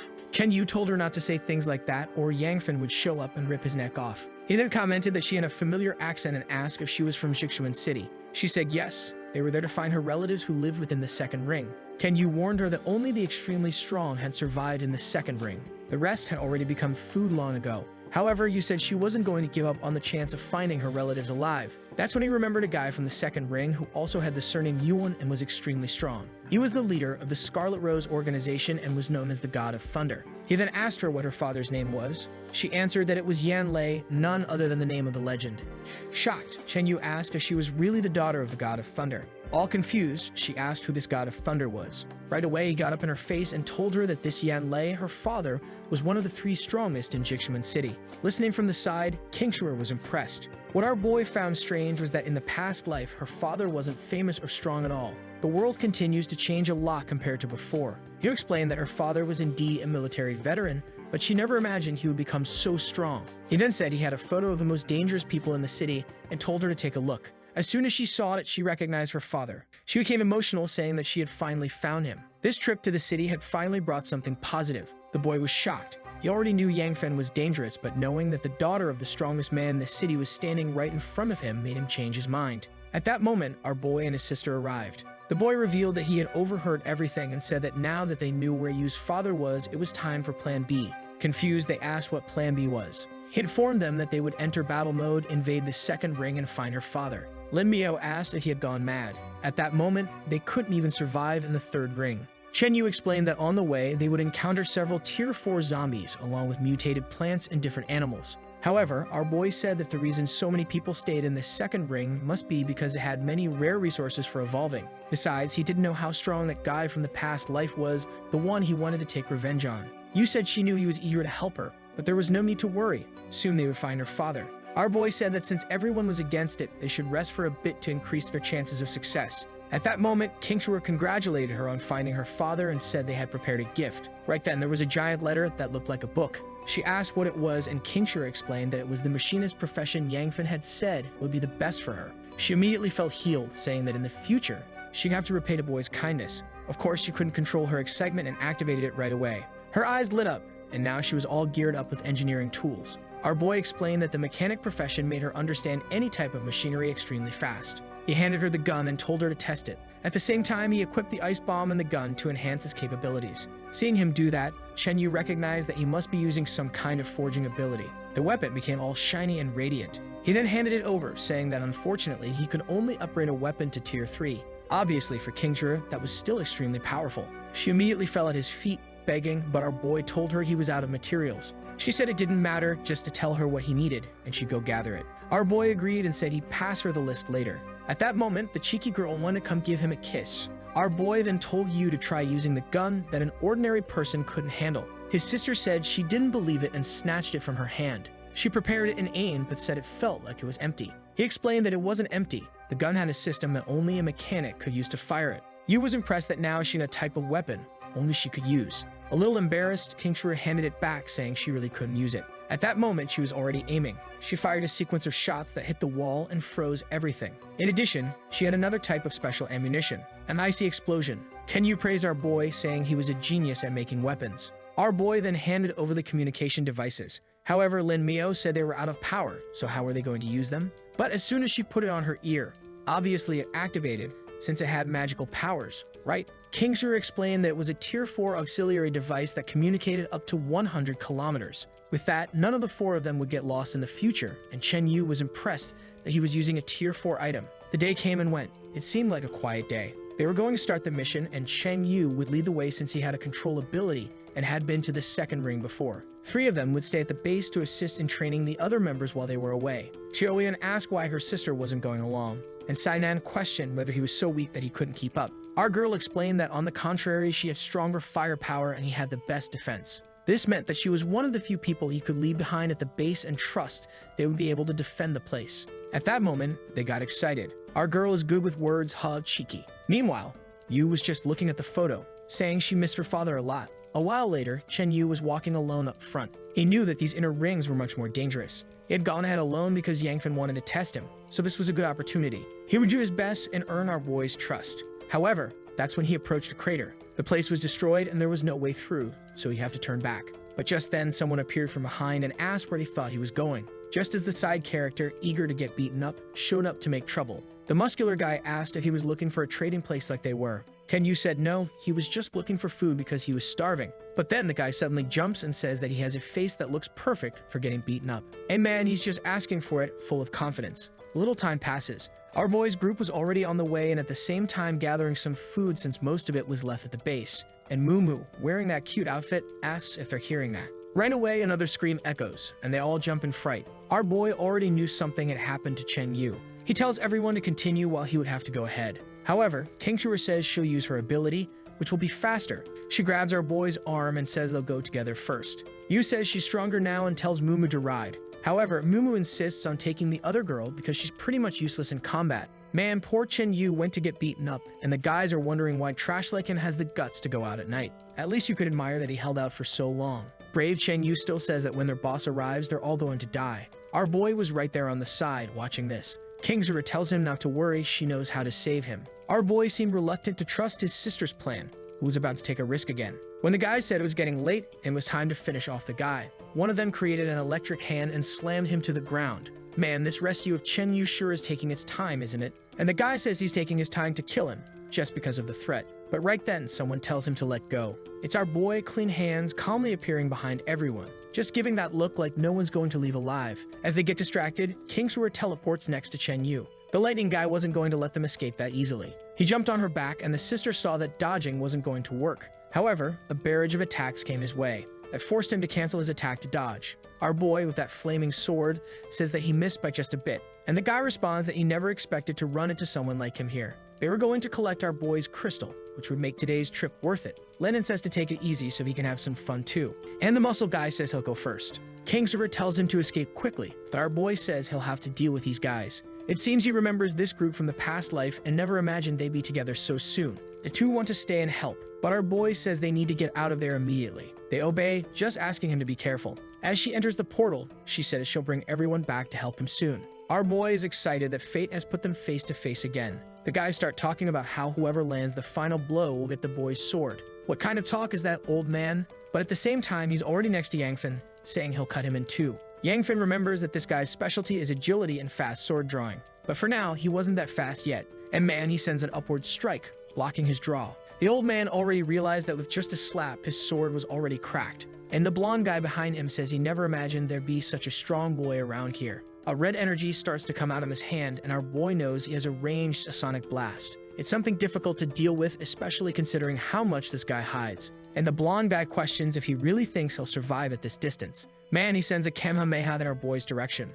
Who knows how strong the thing is, but not strong enough since he's not a level 8 yet. Right then, someone fires a shot. Look at the projectile coming at the idiot. He already realizes there's no way to dodge in time. He changes the direction of the attack to throw his body to the side. With that, he ends up looking like an idiot, sending all his magic into the wall. And Yu warns that our boy isn't alone. In fact, he's very well accompanied, Obviously, in an apocalypse, the guys immediately send out the classic line about how they're going to take care of them in many ways. But Yu already lands 2 shots on the fool. Man, this weapon is useless. First time using it, and it's already not working. The guy says a 3rd-tier weapon isn't bad, but it's even better, and now it's going to be his. At that moment, he jumps on top of them, but then he takes another explosion. I'm not sure if it was a punch or what happened. It was our Marvel hero who showed up to block, telling him to forget about that. Yeah, they're all healed up now, They love it when the boy saves them. He sends a slash, which the guy barely dodges. The muscle guy doesn't understand how his punch was blocked so easily, and the other guy says to give up. He doesn't stand a chance. He warns that our boy does have some skills, but it's a shame he's going to die here since he's face to face with him. Once again, the guy throws a punch, and our boy's sword is more like a shield. At least it explodes every time it defends. The 2 fools are thrown back, and our boy realizes this bastard is just as strong as in the past life. And this side character realizes it's going to be hard to kill our boy. Not only was his attack blocked, but his arm also went numb. And with that sword in his hand, there's no guarantee he'll win.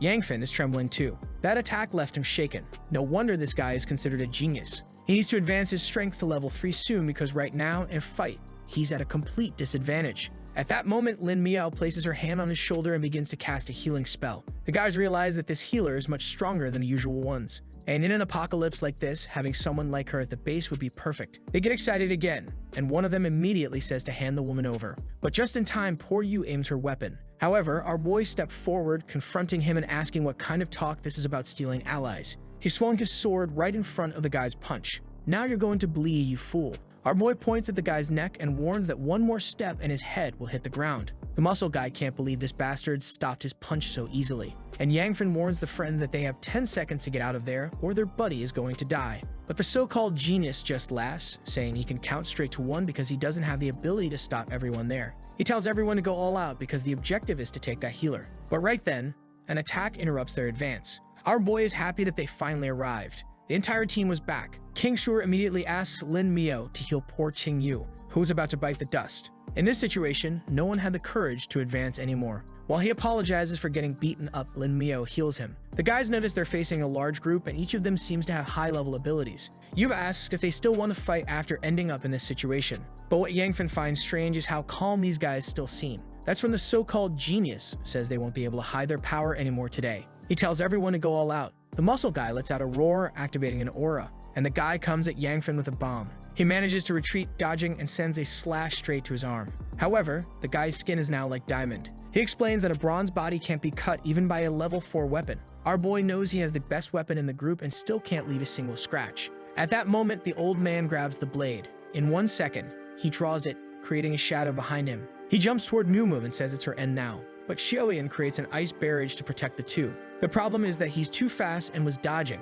Man, he sent a slash toward her head. Once again, it was interrupted. Mumu's floating plan had created a giant trunk to save the two. But it didn't last long before being torn in half. Once again, an explosion occurs. Apparently, it was a special chemical explosion that destroys most tissues. But this old man doesn't give up and now says it's the end for the two of them. Our boy screams for them, but the guy is already getting closer. He warns that it's not the time for him to worry about others. Yu pulls her weapon, saying she's going to help them. But the blonde guy steps in front, saying he won't allow that. And that's when a thunderbolt crashes down with someone asking who the fool is messing with his daughter. In the same second, the blonde guy takes a punch to the face, falling to the ground like a piece of trash. No need to guess who that is, right, folks? It's Yu's father, and man, his design is the ugliest I've ever seen. Someone please save Mumu, who's about to get a smack on the head. Thank you to whoever saved her. It seems to be Yu's father's friends telling the guys to stop harming the girls. The old man in the hat recognizes the guy as Mu Hudao from the Scarlet Rose team. Meanwhile, our genius boy is still off to the side,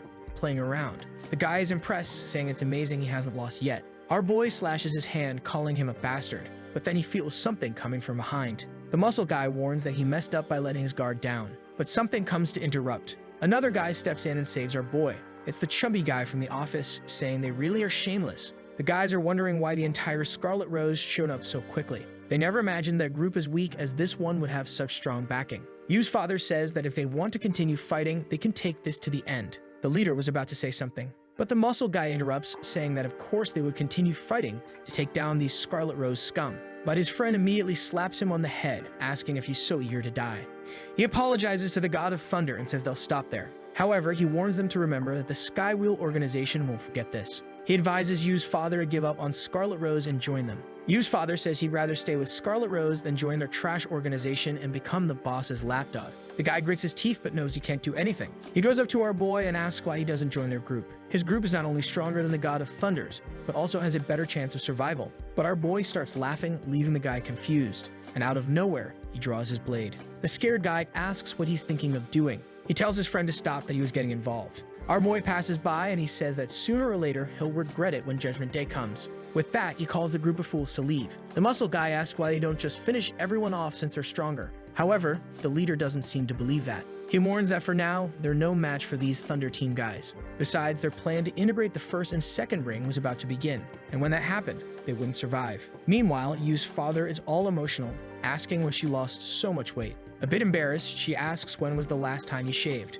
Right then, she pushes him back and asks where her mother is. He seems hesitant to answer and she asks again. The scene changes to the Scarlet Rose operations base. Inside, he says it's a military base, so the defense is very good. Yu keeps pressing about her mother, and the office guard says she's not here right now. Her father explains that she shouldn't worry because she just went out to collect some supplies and she's an expert at it. A little later, they're in another room. Yu is sad that she has to wait 3 days to see her mother, but her father reassures her, saying she always comes back safely. Meanwhile, Liu Chun is finding a room for everyone to settle into. Kingsriver comments that she also misses her parents, and our boy says they'll soon find theirs too. However, what he finds strange is this thing about the mother being gone for 3 days since it's extremely hard to survive outside. Then Liu Chun presents 2 rooms and says for now, they can use those. Daenerys of Jingu is just calling the girls for some fun, while the chubby guy asks our boy if he's going to join them. Yangfen wants to know where the trading guy is because he needs to buy some things. However, Liu Chuman says he knows how rare a trading post is, so they can't share that information unless he plans to stay at the base.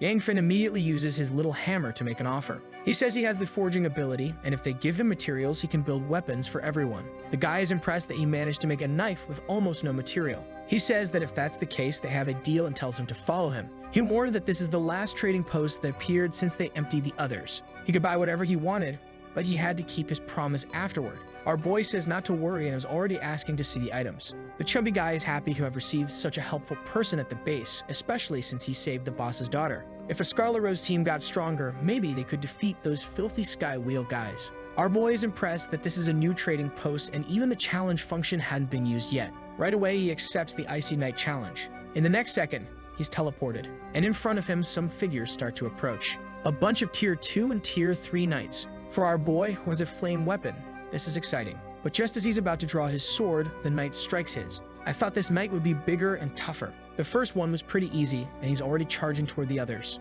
Man, this is way too easy. He's just slashing through each one. The last tier 3 knight prepares to throw his spear. That one almost hit the fool in the face, but he just made a vertical slash with his sword, causing an explosion of flames. 3 of them were down on the ground, and he relaxed, not realizing another was coming. Or maybe he did, as he just swung his sword to the side. He notices that his forging ability is about to level up, so this place was giving him a lot of experience. It seems there's an entire army inside this place. With that, he kept fighting. A few minutes later, the poor guy was exhausted. He had advanced his forging to level 3 and was about to be kicked out of the place. But then he starts to notice something strange. That mission didn't seem to be ending, and he wonders why. That's when a mounted knight appears behind him.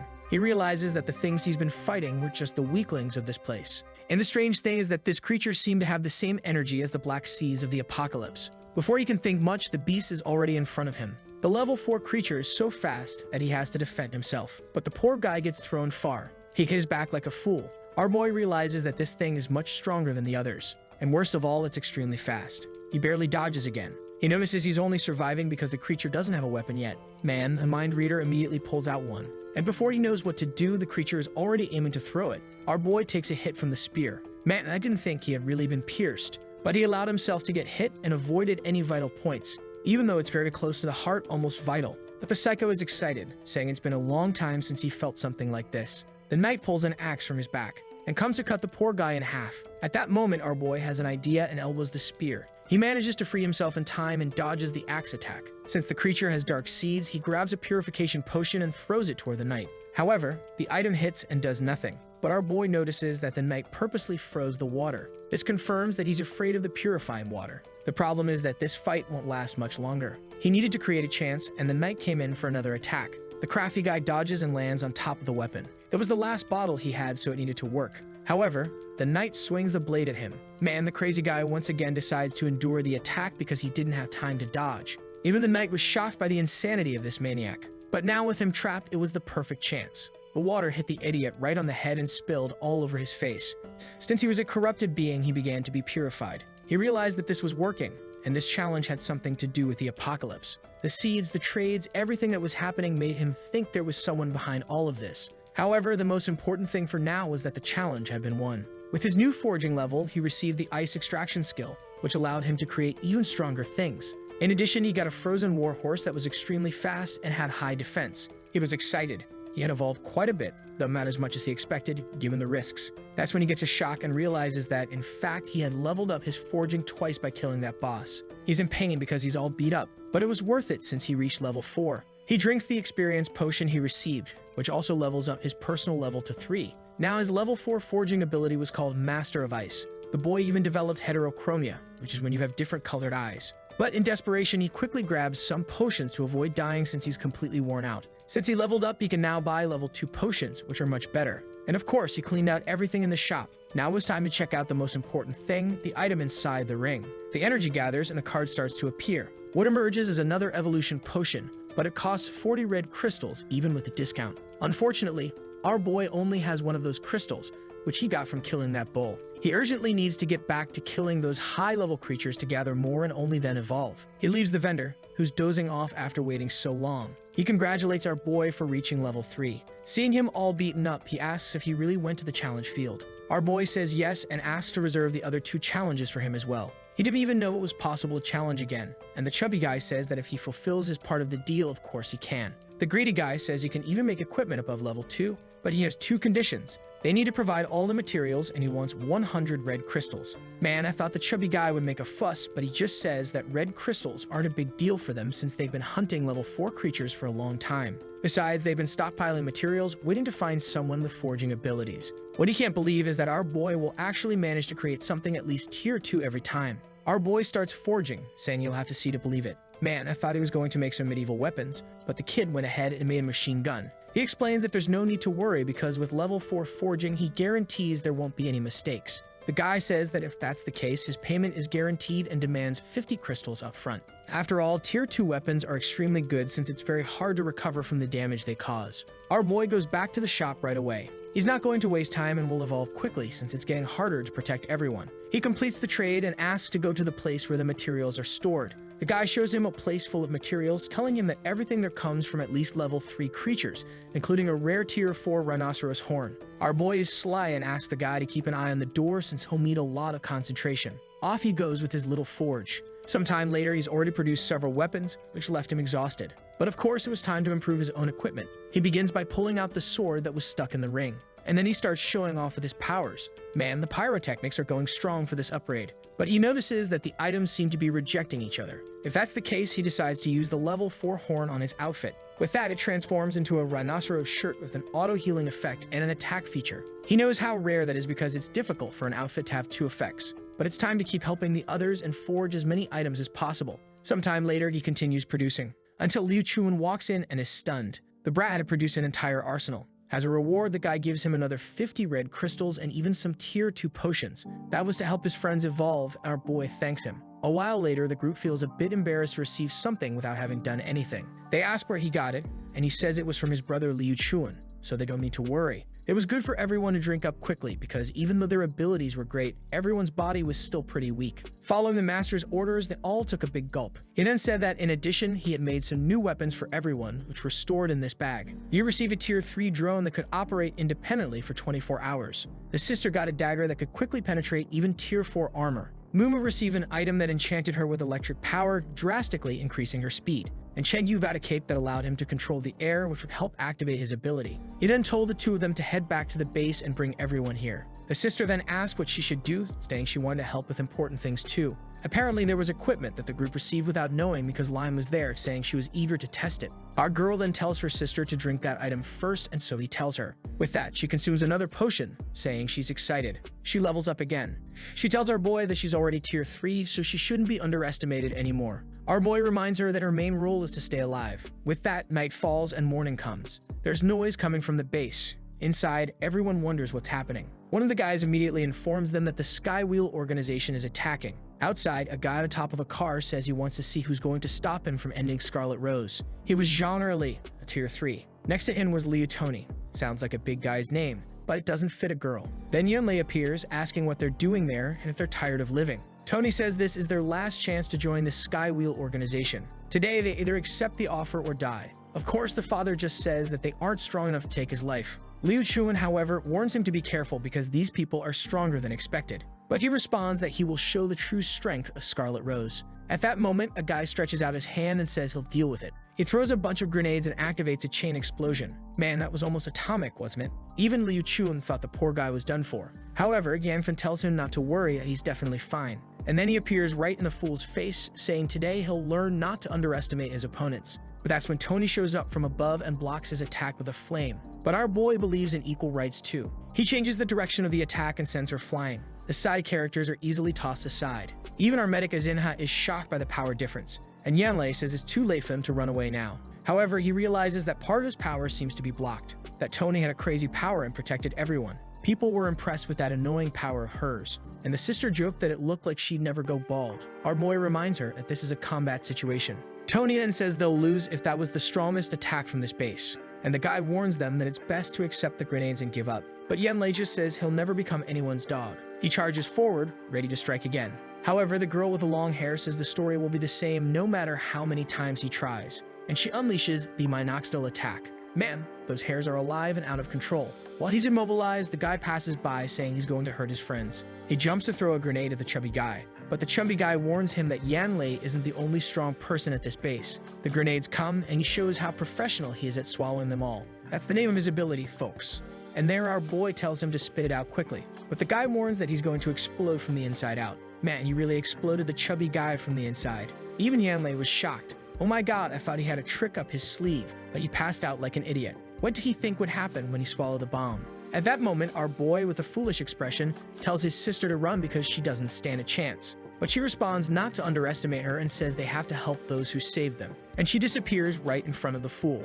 Already running toward the chubby guy, she says she'll save him. But the graded guy says that this level 2 idiot will die right there. Another crazy girl, seeing the bombs coming, decides to pull out a dagger. At least she wasn't greedy and it exploded outside. She grabs the chubby guy with 15 IQ in her arms to flee. As soon as the two disappear, the guy is impressed that she really had a third-rank weapon. She teleports him behind everyone in front of the base. But this crazy guy is already on top of them. Does this guy have teleportation too? and now a rain of grenades is coming down on the copy-paste side characters. Hey girl, isn't it time to close your eyes and get into the fight? Our boy realizes he'll have to save them once again, when suddenly purple arrows shoot out from the door. The grenades are all exploded in the sky, and the guy asks how many players are in this damn base. Well, folks, the most dangerous ones have arrived at the base. King Shura is already excited that everyone's here, and our boy realizes they've really gotten a lot stronger. For now, he's waiting for these guys to use their secret card so he can join the fight. The guy with the infinite grenades keeps throwing a barrage, but now Yu, armed with her drone, easily takes them out. As soon as they leave the guy's hand, they explode in the sky.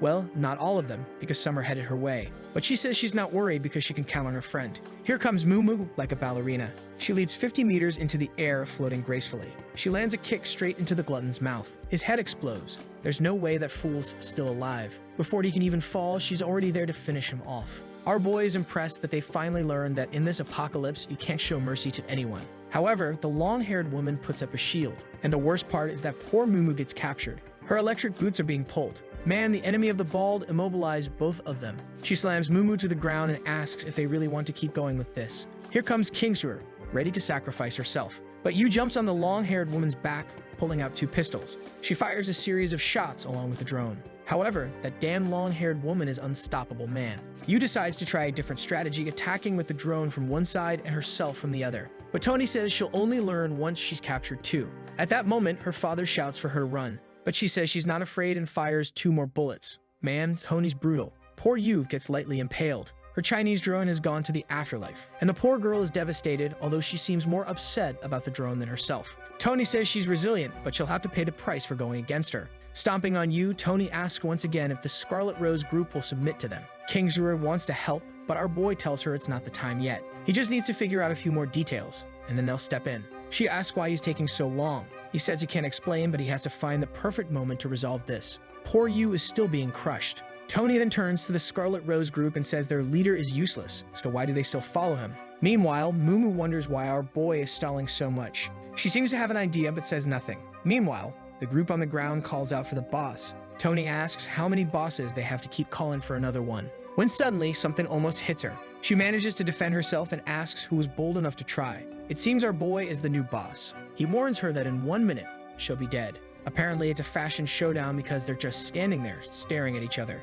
The crazy woman even lights a cigarette, admitting that he looks brave. But she says he needs to know there's a price for being arrogant in front of her. She warns that first, she'll cut off his arm. Yin Fang just says he'll let her attack first because otherwise she won't last the full minute he mentioned. Suddenly, something's coming from behind him. Lin Mio screams for him to be careful. Tony says he can give his speech in hell. Another explosion rocks the field. It seems he took the hit directly. But his new rhinoceros outfit provided strong defense. Man, the item created a powerful shield. Tony is impressed, wondering how a weak kid like him has a level 4 item. Then a guy shows up and warns that everyone at this base is loaded with items above level 2. She says it's good to know as there'll be new gear for the Sky Wheel. She tells the guy to use all his power because it's time for a bloodbath. With that, he places his hand on her hair, activating a purple poison. Man, they're combining their abilities. Immediately, the acid starts corroding Mumu's body, while her father agonizes, saying it's his fault for being so weak. Then suddenly, our boy attacks from above. Seeing the poison situation, he knows he can't stall any longer. But here comes a Tokyo Ghoul attack,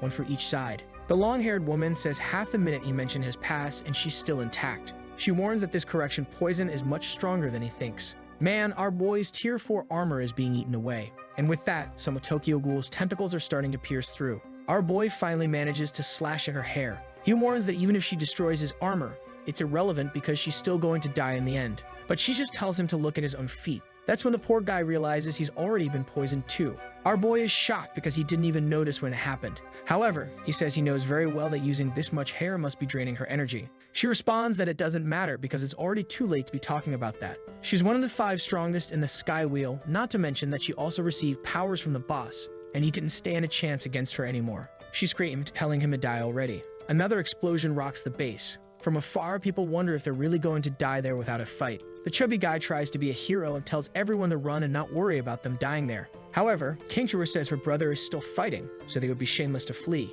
She insists that he would never lose. There's our boy fighting the long-haired woman. He says it seems he can't play around with her anymore. He activates his new Ice Creator ability. Some sort of circle forms around his hand, and he says it's the first time he's had to use this. But the long-haired woman doesn't even care, telling her ally that the boy's efforts are ridiculous. Her cursed hair keeps moving toward our boy. But what's this? The boy raises a wall like in Game of Thrones. Both of them are startled, wondering where he went. It was a gigantic iceberg and her hair couldn't get through. That's when she gets a shock. A small door opens. Man, the boy built a Minecraft base. And with some swagger, he starts walking forward. But he's still poisoned, isn't he?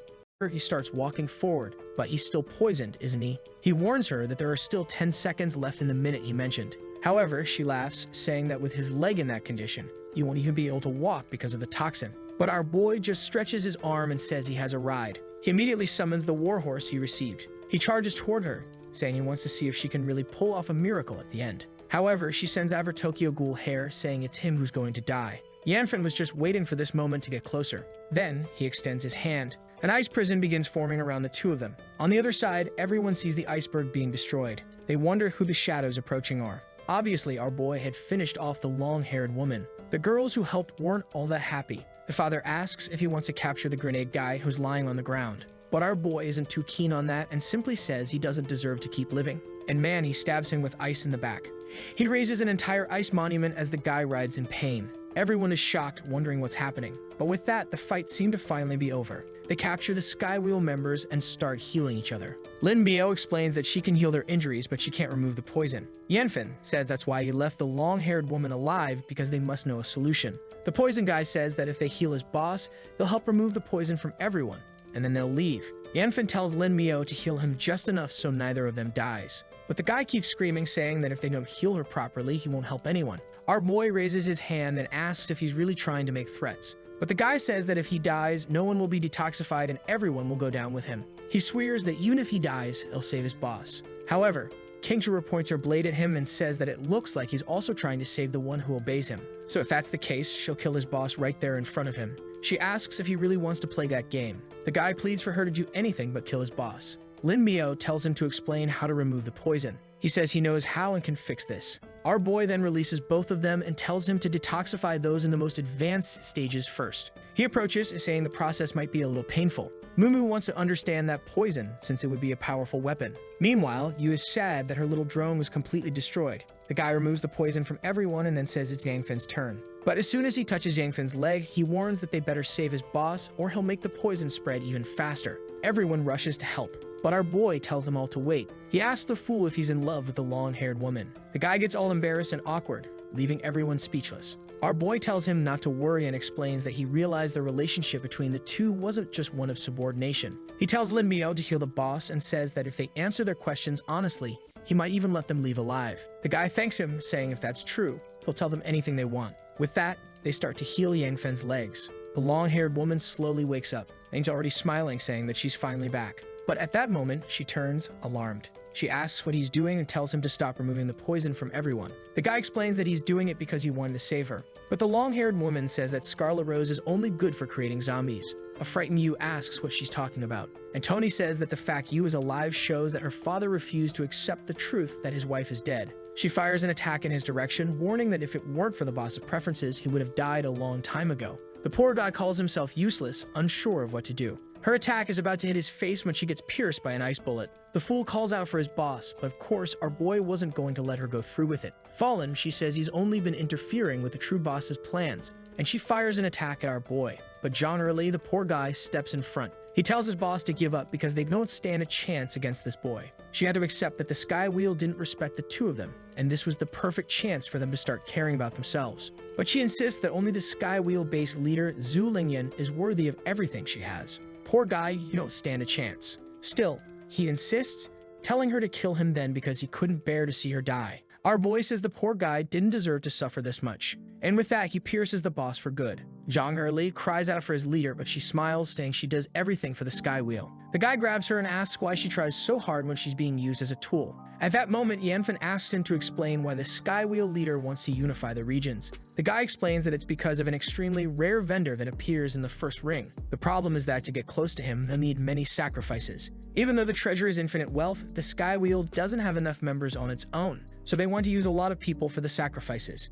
As he says this, he's holding the poor woman. He then says that, unfortunately, the long-haired woman had passed away. Mumu is impressed by how genuine his feelings are in the apocalypse, and the sister thinks that if Yanfen were ever to die, she would probably feel the same way. It seems both of them are gone because our boy says to bury them together. That was kind of sudden. I thought the guy was confessing, not dying right there. A little later, they're all walking down a corridor. Yanfen notices the atmosphere is heavy and uncomfortable. Lin Mio asks if he wants her to fix his clothes, and he says it's not necessary. At that moment, they arrive in front of a door. The father asks if she really wants to see her mother like that, as he's sure she wouldn't want to be seen in that condition. Yu says it doesn't matter how she is, she's still her mother. Kingsure asks if Yu will be okay after seeing this. Our boy says not to worry, that she's not that fragile. With that, the door opens. In the best Hunter x Hunter Kaido style, her mother is trapped in the back of the room transformed. Yu stands there calling out to her. She runs forward desperately, with her father shouting for her not to approach. At that moment, someone freezes her feet. It's our boy, and she screams, telling him to let her go. But Yanfen asks if she's trying to die and if she really thinks her mother would want to turn her into a zombie. He takes out a decontamination vial, saying the chance of her surviving is minimal. Kingsure tells everyone not to worry, that her brother has treated others before. Yu is moved that he would use something so rare just for the small chance of saving her mother. At that moment, our boy throws the liquid on her face. Man, there's no way this woman is coming back to life, especially since half her mouth is already gone. The father is emotional and Yu pleads for her to get better. But our boy notices something strange. Her mother is exuding a strange green aura. She's repeating the names of her family members, remembering moments from the past. Everything they went through to raise Yu. It seems this father wasn't the best either. She was already exhausted and tired of living like that. She couldn't stand crying anymore. Suddenly, her power seems to increase. Yanfen tells everyone to be careful because she seems to be evolving. The purification potion doesn't have that effect, meaning she already had dark seeds in her. As he gets closer, he notices that the seed is increasing the creature's hatred 100-fold. And her mother starts to roar. Everyone wants to rush in to help our boy, but he tells them all to stay back because they wouldn't be able to handle it. The father keeps shouting for his wife to wake up, and Yu says she's her daughter. But my friend, you better face reality because the woman has already jumped at you. She may no longer be his wife, but she's still Yu's mother. The poor man falls like trash. And at that moment, the mother starts staring at Yu. Yanfen tells her she needs to understand that's no longer her mother and that he'll have to kill her. He charges forward, activating his ice power. But the delusional Yu jumps in front, saying she knows she's a zombie, but also knows she's still her mother. Our boy is furious because now he can't strike. And the mother continues conjuring energy. She approaches Yu, who, crying with a foolish expression, apologizes. Now the mother seems to stop for a second, but man, the attack is coming head-on. An emotional Yu says that despite everything, she still loves her mother. The creature hesitates for a moment, and although she can't speak, you can see tears in her eyes. Our boy wonders if this type of zombie now has some hope for salvation, something that was completely impossible in the previous life. Yu continues speaking, asking if her mother remembers her. But at that moment, her expression changes again, and once more, she leaps forward to finish the job. Man, this crazy girl shuts her eyes again, until suddenly, a wave of ice surrounds her body. Yanfen tells her she has to stop being stubborn, thinking that saying mother will bring her back to normal. With that, he wraps the mother in ice and throws her far away. He grabs Yu's father and says he's seen a possibility, but it's time for everyone to get out of there. Yu asks what this possibility is. He says there's a small chance they can return her mother to normal, but that would only be possible if they obtain the rewards from the Jishuan City Challenge. He knows the Skywheel group is giving it their all for that. At that moment, the chubby guy says if there's a chance to save that woman, everyone will give their best. However, Yanfen explains that with their current strength, everyone would just die in that challenge. Kingsure then asks how they will get stronger if there are no more stores to buy potions, and it's too dangerous to go farming. He says there is a way, but he will need Muma's help. He tells her to get ready and for everyone else to stay at the base because today, the two of them are going out. He knows of a place that in the previous life was known as the Alienation Park. It was a place that devoured many lives, but this time, he would be the one to steal everything. Already in the central part of this park, still within the third ring, on the way, our boy receives a message saying that the people from the other base have finally reached them. This gives him a moment to check out the park. He tells Mumu to sense the plants in the area they are about to enter. She activates her technique on the ground. A blue energy begins to spread across the soil. She informs him that there are no plants above tier 4 nearby. However, they have a problem. He asks what it is. She explains that in the middle of her ability, there's a kind of black hole that can't be detected. This means there's no form of life there, which suggests that some creature must be absorbing everything. He responds that it's probably the case. Mu asks if they'll still proceed. He says that unfortunately, the only way to get the treasure is to take that risk. No one's mentioning how her little creature is now the size of a teenager. They walk around and nothing happens. Mumu says the area is strangely quiet. At that moment, our boy says something's approaching. In an instant, a giant snake appears in front of them. I'm already afraid of what the artist will draw, because you know what always happens when there's a snake in Anon. She's about to talk about what she read in the book about snakes, but our boy says to focus on what's important. That thing was heading straight for them. As soon as it lunges, her teenage green creature goes after it. She comments that her almost adult companion even kicks the snake. Man, that snake is already dead. Her creature is really strong, huh? Our boy realizes this creature has reached tier 4, so it seems Mumu took good care of him. He takes the snake's crystal, which adds toxic effects to the weapon that's equipped. They then continue walking through the park. As they walk, he notices the number of exotic plants around. She asks how he plans to make evolution potions. He says he's not sure it's possible since it will depend on her. He shows one of the potions he bought and says that if she can understand the ingredients, they can collect them from there and it'll be easy to produce. He extends his hand and activates the ring towards some plants. Mumu is motivated to do her best to help everyone get stronger. Some albino flowers begin to bloom and from them, a bunch of eggs appear. Mumu finishes her analysis and says that most of the ingredients are indeed found in these mutant plants. Additionally, she still has that purified water she received when she killed that tree. She was thinking of saving it for study, but now it's time to use it to help you. He then activates the glasses to take a closer look. Our boy knows very well what she's thinking, but at that moment, something catches his attention. The plants seem to be emitting a strange pollen, and he already knows what's coming. Suddenly, a series of attacks start surrounding him, but he just stretches out his arm and raises an ice barrier like in Free Fire. But those plants are tough and break through his wall. He realizes that these cursed plants are all tier 4, but even that isn't enough to take him down anymore. Ice shards rain down, slicing through all the mutated plants. With that, their remains fall to the ground. However, Yanfen seems to be waiting for someone to appear and asks how long they'll keep stalling. At that moment, a bizarre tree appears right in front of him. Our boy asks if the tree creature is really the king of that place, the one he's been waiting for a long time. He leaps forward, activating his sword, and says this fight will be more interesting than killing 100 of those trunks. Immediately, the tree king counterattacks. But strangely, Mumu yells for him to stop. Yanfen is confused by the girl's outburst. She approaches and places her hand on the tree. She tells the king that they have no real intentions and are only searching for ingredients. The tree king doesn't seem too pleased, but she keeps insisting, saying it's for a good cause. The giant tree begins to tremble, shaking everything around. It seems her plea worked as a few ingredients fall in front of them, including one that looks like an egg. Suddenly, it begins to float and another, almost teenager, is born. Mumu explains that the fairy will keep an eye on them to make sure they only take what they need. The fairy says they're strong, but there's a creature in the region far stronger than them, so they should be careful. Our boy says he understands and will follow whatever rules she sets. However, he already knows that this creature is the Devourer, which was considered immortal in the previous life. But maybe, with the help of this tree and considering that it hasn't evolved much yet, he might be able to defeat it this time. And obviously, killing a creature considered immortal would be extremely beneficial. But before that, they needed to gather the materials that would at least make them stronger. Since his ring is quite spacious, there's always room for more. Even the plant creature is impressed by the ring's vast space, a power she's never seen before. Maybe if she cooperates with that boy, they could defeat the creature. As they gather materials, he remembers that the level of abilities is more important than a person's physical level. And considering this park is a place no one's visited yet, maybe there's a lost vendor around. He clears the area and tells them to move on to the next spot. At that moment, the fairy says there's something she wants to discuss, and if it works out, he could take as many materials as he wanted. Our boy knows that seeing his ring made her change her mind. He tells her it must be something really difficult, given the generous offer. She explains that she wants them to team up to eradicate the Devourer, the monster in the center of the park. She mentioned a special gift, and Mumu asks what that would be. The fairy explains that she would give them the mutated core of wisdom that's inside her body. She tells Yanfen that he must know how important that item is, given his forging profession. Seeing that even Yanfen is left speechless, Mumu realizes it must be something extremely valuable. Our boy asks if she's sure about giving it up. The creature says yes, she's lived so long that she's accumulated 3 of these cores and can part with 1. Our boy says he'd accept, but he has one condition first. If they defeat the creature, he will keep the cores and crystals that come from it. With that, the 3 begin advancing through the forest. The fairy tells them to hurry up, saying they're falling behind. But Yanfen replies that she only says that because she flies away whenever trouble shows up. Annoyed, she responds that plants don't have that kind of heart and she'll cooperate even if she gets devoured. Mumu then asks what this core of wisdom is, since Yanfen seems so interested in it.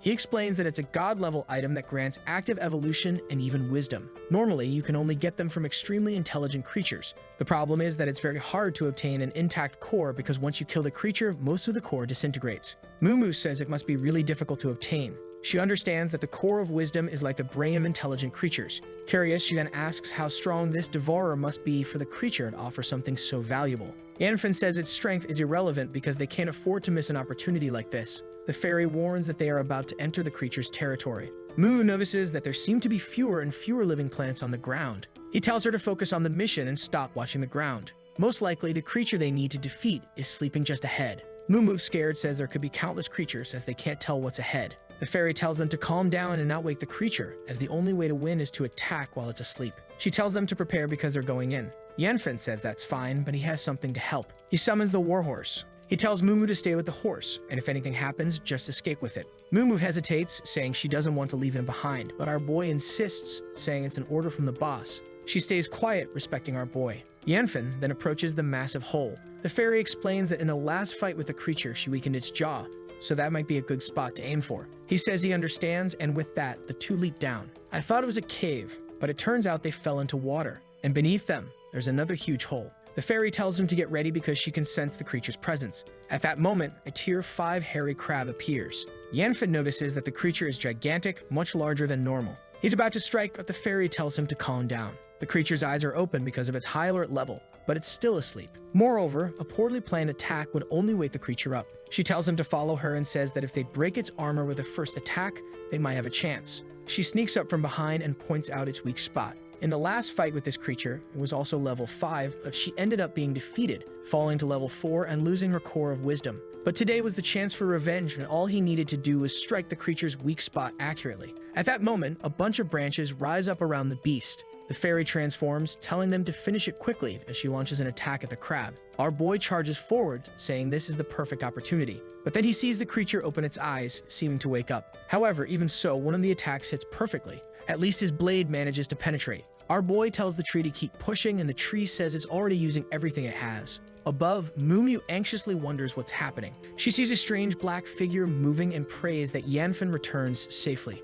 The creature starts thrashing about. Our boy realizes there's no way to stop this monster. The creature locks eyes with him. The tree tells him to flee before he dies. But at that very moment, the crab goes in for a hug. However, the crafty boy had set a trap and leaps at the last second, dodging the attack and retrieving his sword. The problem is, the creature breaks his sword. It grabs his leg, and now the fool is being pulled in. He activates his ice power once again, saying it's his only option. The attack hits the creature's mouth just as it was about to eat him. The tree tells him to retreat. If he gets swallowed, there will be no way to survive. But it seems our boy has become part of the feast. The tree panics, screams for the human. Realizing that once inside the creature's armored stomach, there's no escape, the tree starts to fear for its own life. The crab leaps for the terrified tree, but right then, a laser shoots out from its head. Now the crab is going to bleed. The tree, shocked, wonders if this is the human's doing and questions how he's still alive. Meanwhile, our boy, excited, says the plan was a success. It seems like today he'll bring some food home, as that bastard is quite tasty. The tree asks if he's really okay, as she saw with her own eyes that he was swallowed.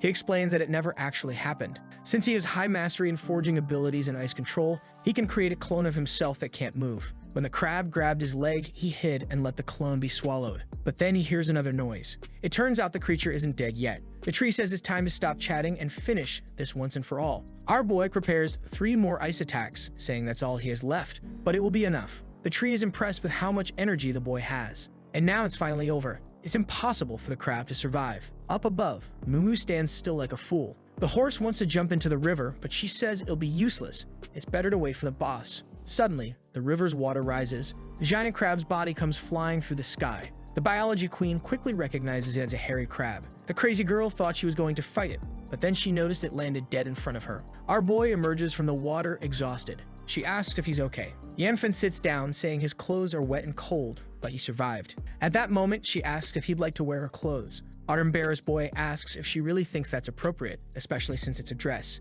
He tells her to stop being silly and hurry up, as they have more things to gather. The fairy then appears, telling them to follow her because the core she promised isn't far away. They return to the original tree. The tree trunk congratulates him, saying it's finally an honor to meet him. Our boy isn't much for small talk and immediately asks where the core of wisdom is. Mumu is impressed by this tree, which is not only much larger than the tree king, but also seems to have infinite life. The fairy emerges from the tree and tells them that this is the core of wisdom she promised. Mumu is eager to analyze it and discover what's inside. The fairy beside her is excited as well. Our boy puts the item in his pocket, and the other fairy is shocked. The tree king tells him to show some respect. Such an item, a core, can't just be kept in a pocket. However, our boy explains that it's stored in a much deeper place. Strangely, both fairies blush. What an odd reaction. Our boy has to give each of them a little flick on the head to stop the jokes. As they're about to leave, the tree tells him to wait, saying there's another deal to be made. Our boy asks when it is this time. The fairy then shows a golden item in her hand. The tree explains that it obtained that by killing a human who traded with the vendor in this place.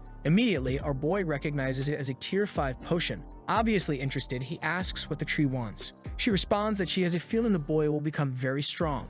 She knows that he will likely become the king of this place. That's why what she really wants is his blessing. Our boy realizes that this tree has great foresight. The tree seems to be admiring him, but in reality, she has her eye on that sacred ring of his. It looks like he hands over an item, which seems to be what she asked for, though it's unclear what it is. The tree then tells him that now that he has the core, they can communicate over any distance. Our boy realizes this is basically her saying he's being watched at all times. It's right then that he receives a message on the loudspeaker, asking if he can hear. It's his sister's voice, and he asks what's wrong. She tells him that the Skywheel members have come for revenge, and they are under attack. He hears an explosion and someone shouting that they're going to kill everyone there. Our boy tries to send a message, but he doesn't get a response. He immediately says that bastard Choeo is going to die. Mumu says she knows they need to leave quickly, but she asks how they're going to win, considering their enemies seem to have several masters. He remembers the item he just received from the tree. He knows that consuming it to evolve is extremely painful, and many people die from using it. However, it's the only option he has, especially since last time he almost lost to that guy. The poor boy begins to scream in pain, telling himself that this revenge from his past life must finally come to an end. Mumu cries out for him, but he tells her not to come closer, and there he stays, evolving like in Dragon Ball Z. The pain is the greatest he's ever felt in his life. Now he understands why so many die from using it. Man, the poor guy falls to his knees. Mumu asks what's happening, but Yanfen knows that those who survive this evolution become the strongest in the world. He starts to rise, saying he needs to survive this. And the artist thinks I'm not noticing, but with each panel, Mumu is looking more grown up. At that moment, she shouts, warning that a legion of zombies is heading their way. She tells her tree spirit to get ready, as they'll need to defend Yanfen. And she rushes in, kicking a creature, with her companion helping to kill the other zombies. The tree spirit is just watching it all. She says she's only worried about Yanfen's safety. What happens to Mumu isn't her problem. And at that moment, a tier 3 zombie attacks her. She turns her arm to defend herself because the creature was too fast. But suddenly, our boy, now powered up, comes in and delivers a kick straight to its chest. Wow, the kick was so precise that the crystal popped out of its head. Our boy says that tier 3 creatures are now easy for him. He's going to deal with this quickly so they can return to the base. He unleashes a golden barrage, piercing through several zombies. Wow, the boy is OP now. Mumu is even a bit embarrassed seeing how much our boy has changed. He immediately returns, saying they need to hurry back to the base. Now with a smile, he says that with him at tier 5, they no longer need to fear those guys. Meanwhile, back at the base, it's chaos. Man, these girls are taking a beating, for crying out loud. Ray of You tells the medic to run because she can heal herself. But the medic says that's the problem. If she encounters someone, she won't be able to fight back. Poor dad has already lost an arm. Man, this fight is intense. Worst of all, Shoeo has already captured Kingsuer. He says that anyone who disobeys him will watch her die. Poor Yanlei can't do anything. Suddenly, a barrage of blue light comes. But Xiaovao tells them to forget it. He's no longer at rank 3. He fires a purple explosion in response. Man, it's poor dad who takes the full impact of the blast. Xiaoao says he reached level 4 thanks to a gift from their god. He then turns to Kingsuer, asking where her dear brother is, warning that soon everyone here will be dead. She tells everyone to help find her brother, as they desperately need his help. The problem is her friends aren't in great shape either. Man, they're actually all getting wiped out, moving on to the next life. As always in the apocalypse, these guys can't resist going crazy when they see a woman. Xiaoao is celebrating, saying that following their god was indeed the best decision. Today, Scarlet Rose would finally die at his hands. The muscular guy, seeing Xiaoyan on the ground, says that it's finally time to have some fun. Yu, in pain, says she wants to kill that bastard, but she's dying from the pain. Lin Mio starts wondering where the boss is. At that moment, an explosion happens and the foolish muscular guy is thrown far away. Our guy shows up, saving Xiaoyan and asking who dares to touch his people. Now the girls are emotional. Xiaoyao, however, celebrates his arrival and says that finally, he'll see the guy kneeling and begging for forgiveness. Ken Yu thanks our guy, who tells him to rest a bit and not to fall in love. He asks him to go and hit those guys. He hands Xiaoyan over to Mumu and says that he's enough on his own now. The King Tree Spirit says it will help him once again, but he'll owe another favor. He says he understands and tells Xiaoao that it's time to settle the score. The guys seem to laugh, thinking he really believes he's enough to deal with all of them. The blonde guy questions whether he really thinks they're losers like Tian Zhen. He steps on the fat guy on the ground and says that if he has the skill, he should try to get his foot off. The sword guy tells him to give up already because he got this tier 4 blade along with the Wheel of Heaven. He turns to Xiaoao and says he'll handle this kid because last time he was embarrassed. He charges toward the protagonist, telling him to dream of winning again. The guy uses a clone technique, saying his head will fly. Yu is impressed that this guy is much faster than her father. However, to Yangfen 2.0 is too slow. The guy asks what he means by that. And with a movement of his arm, our guy blocks the guy's blade. The guy is devastated, wondering how that's even possible, especially since he can't even see his own attack clearly. Our guy just redirects the blade's path. He then asks if the guy knows what his weakness is. He throws a punch, saying he's way too slow. Man, he hits him square in the belly. Wow, an explosion forms on his back. The poor guy turned into a firework man. The guy falls, devastated, realizing he never had a chance to win. Meanwhile, the rest of the group can't believe this is the same Yangfen as always. A more mature Momo thinks they haven't even seen Yangfen's true power yet. Meanwhile, the little tree is curious to know what the boy's limit is. He then faces the rest of the Wheel of Heaven members. Like a Grim Reaper, he asks who's next. The blonde guy already knows that if the sword guy didn't stand a chance, he's also going to die without doing anything. His goal now is to find a way to disappear from this place. After all, he's not interested in dying for this organization. However, Shou turns and tells him to fight the boy. He explains that he and the guy who just died were of similar strength, so he doesn't stand a chance either. But Shou says that if he takes one more step back, Lord Lingyan's curse will activate. Orc Shou himself will give him a terrible death. The poor guy remembers the Lord. In between fighting Yangfen or being tortured to death, he prefers to engage in combat. He unleashes a purple attack called Sound Pillar. Our guy says that Shou is once again trying to kill his entire group. In the end, he's a boss that never changes. However, Shou replies that dying this way is an honor for them. At that moment, the blonde guy triggers the Sound Pillar explosion, warning that no zombie has ever survived it. However, Yangfen doesn't seem too worried. The attack passes right over him. And once again, the group stands there looking like fools, calling for their boss. The blonde guy celebrates, saying that no matter how fast the kid is, it won't do any good if he's evaporated like that. But when the smoke clears, our guy is unharmed. He says the attack is strong, sure, as it kicks up a lot of dust. The blonde guy is confused, wondering how the bastard is still standing and talking. Our guy just says that compared to a harried crab, that attack was pretty weak. Now things get complicated for the blonde guy because that was indeed his strongest attack, and there's not much left he can do. He glances back and sees Liu Chuan passed out. His only chance is to take that guy hostage. He approaches and warns that if our guy takes another step, that fat guy will die. But our guy activates a power in his finger and asks if he's really that eager to die. The blonde guy prepares a spell and says that if anyone does anything else, he's going to blow this guy up. Yu's father shouts in fear of Liu dying. But at that moment, two giant ice pillars hit the blonde guy in the chest. The poor guy is completely pierced, and the pressure throws him backward. He falls to the ground like an idiot. Yu's father, all battered, goes to the fat guy. And our guy tells Shou that now that he has no more subordinates, it's his turn. Shou, excited, says that the boy has indeed grown much stronger in a few days, but he shouldn't be underestimated. However, Yangfen says he's more eager to eat crab than to fight, but Shou reaches into his pocket and pulls something out. He says that the kid is going to pay for what he did now. Since defeating Yangfen wasn't going to be easy, he was going to use this treasure that cost him a lot of money, that catches Yu's father's attention. It was a malicious power potion that exchanged lifespan for more strength. Yanlei tells our guy to do something, but he responds that he'll let the guy drink that potion and die on his own. He knows that this potion takes you to the top of the rank you're already at, so even if he drinks it, he still won't stand a chance. Confident, Shou drinks it. In an instant, one of his eyes lights up red, and he says he's finally feeling the power coming. Our guy knows he can kill him, but what he really wants is to capture this guy. Then he remembers something that happened in the fight against the hairy crab. When he killed it, a strange golden light started coming out of the body. He approached, wondering what it was. He imagined it might be a crystallized core, but normally,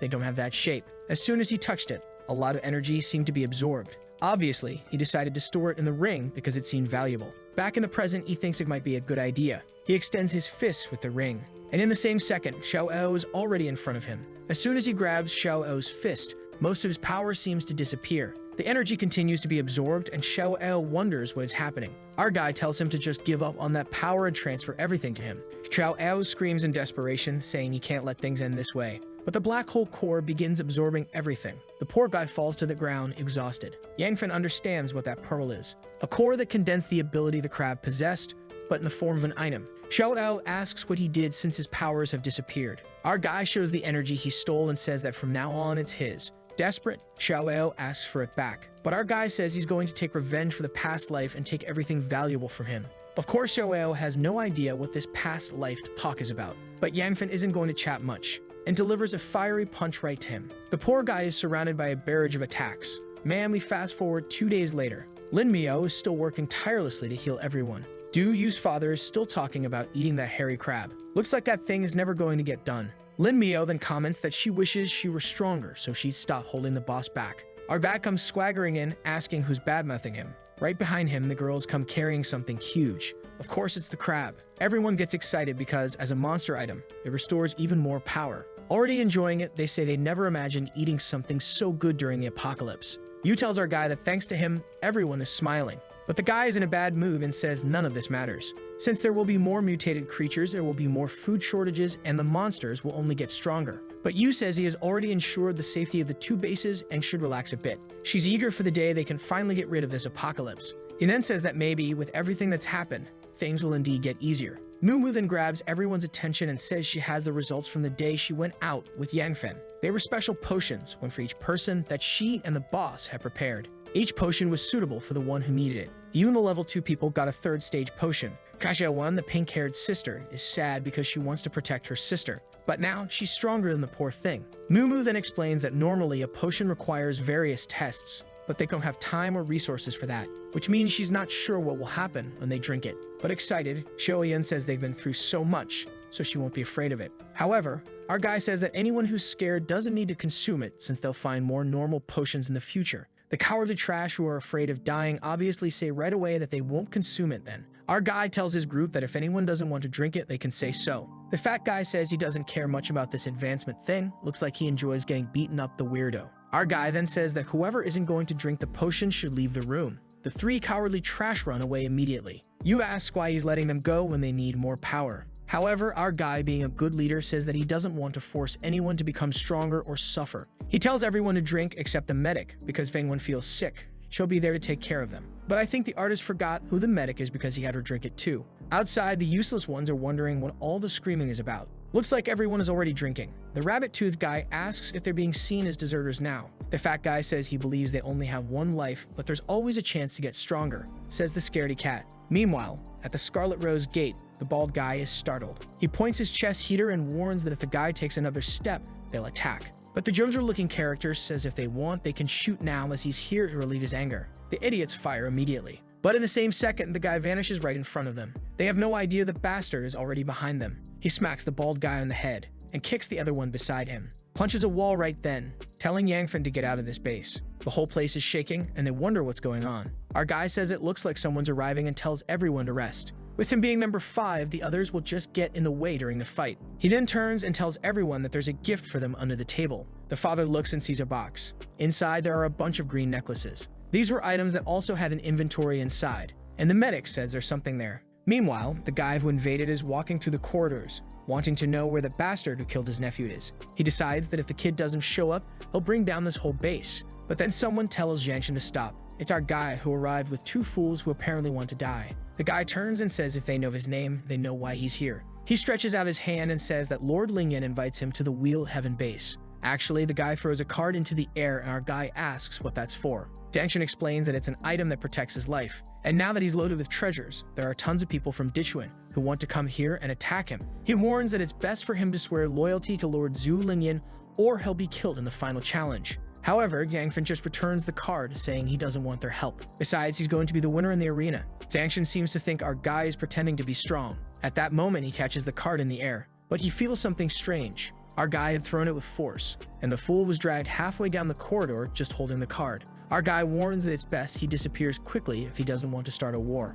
He knows that in that arena, a lot of people died, and it's also the reason the Wheel of Heaven became one of the 5 biggest forces in the world. But this time, everything they possess will belong to him. He then heads to the back of the Scarlet base and tells the guys not to let anyone approach without his order. Now that the enemies have come to his door, the plan will have to be initiated a bit earlier. First, he needed to remove any impurity from the environment to make the forge perfect. And now with the crab item, it's time to swallow everything. The war will begin in 7 days, and he's already handed out those rings filled with items to everyone. He knows that besides the main leader of the Wheel of Heaven, there are 3 other people he hasn't met yet who are extremely strong. He seems to trust Yu, her father's friend, and Xiaowen, that red-haired girl as well, while he will have to deal with the king of the Wheel of Heaven himself. He then begins to pull out all the items he's been collecting from the ring. It was time to try using the forging skill to unlock the fusion ability. This is a rare skill that some forge users have. However, since his ability has no limit, maybe he can evolve to that level. Even though it's risky, he's going to go all in. After all, the guy from the Wheel of Heaven was considered a god in his past life. He tries to combine 2 items and realizes they seem to be repelling each other. An explosion happens in front of him. The poor guy is thrown against the wall. It seems those 2 abilities couldn't be merged. And worse, his body was being invaded by that energy. Our guy is now coughing up black oil. He falls to the ground, weakened. His forging and ice powers were also starting to fight each other inside his body. At that moment, something begins to emerge from the ground. The panda appears and explains that he'll only be able to merge two energies if they're symbiotic. He wouldn't be able to put two different energies into his body. Our guy then asks what he should do. The little plant grabs the absorbing item. She tells him that if he removes the ice creator ability from his body, maybe he'll be able to merge the others. Our guy asks if she's really going to help. After all, he knows that if she starts pulling his powers, he might die in the process. She responds that he can either trust her or die on the day of the tournament. Hearing that, Yangfen decides to accept. Immediately, she starts pulling all of his ice power out. She remarks that it's incredible. He can actually handle two powers from different dimensions. That's extremely strange. He realizes that the pain he was feeling has really eased. So what she said was true. Our guy tells her to give him the core of wisdom and the 3 power orbs. But the cheeky plant just asks what happens if she doesn't. Yangfen says she won't leave alive if she doesn't. She just laughs, saying that would be interesting. Then she hands them over, saying that in the end, him getting stronger also benefits her. With that, she returns the items. Now with them, he's sure that the forge can't fail. He gathers the 3 in his hand, saying that the fusion will succeed. A Dragon Ball's aura starts emanating from him, and the plant says this energy reminds her of the first time she mutated. Suddenly, a green glow begins to emanate from his body. He's confused for a second, and she asks if, by any chance, he failed. Seeing the energy in his hand, he says no. Our guy then lets out a loud shout. Smoke rises, and he tells them to get up. The guys turn into Sung Jin-woo and summon an army. Now he has an army of Fire Ice warriors. It's kind of contradictory, but oh well. The little plant says she's never seen a power like this before. Man, the kid thinks he's in Game of Thrones. Now sitting on the throne like a Fire Ice king of tier 5, with a whole army, very solo leveling style in front of him. Now the guy is pumped. And with that, 6 days pass. Tomorrow is the day of the final challenge in the arena.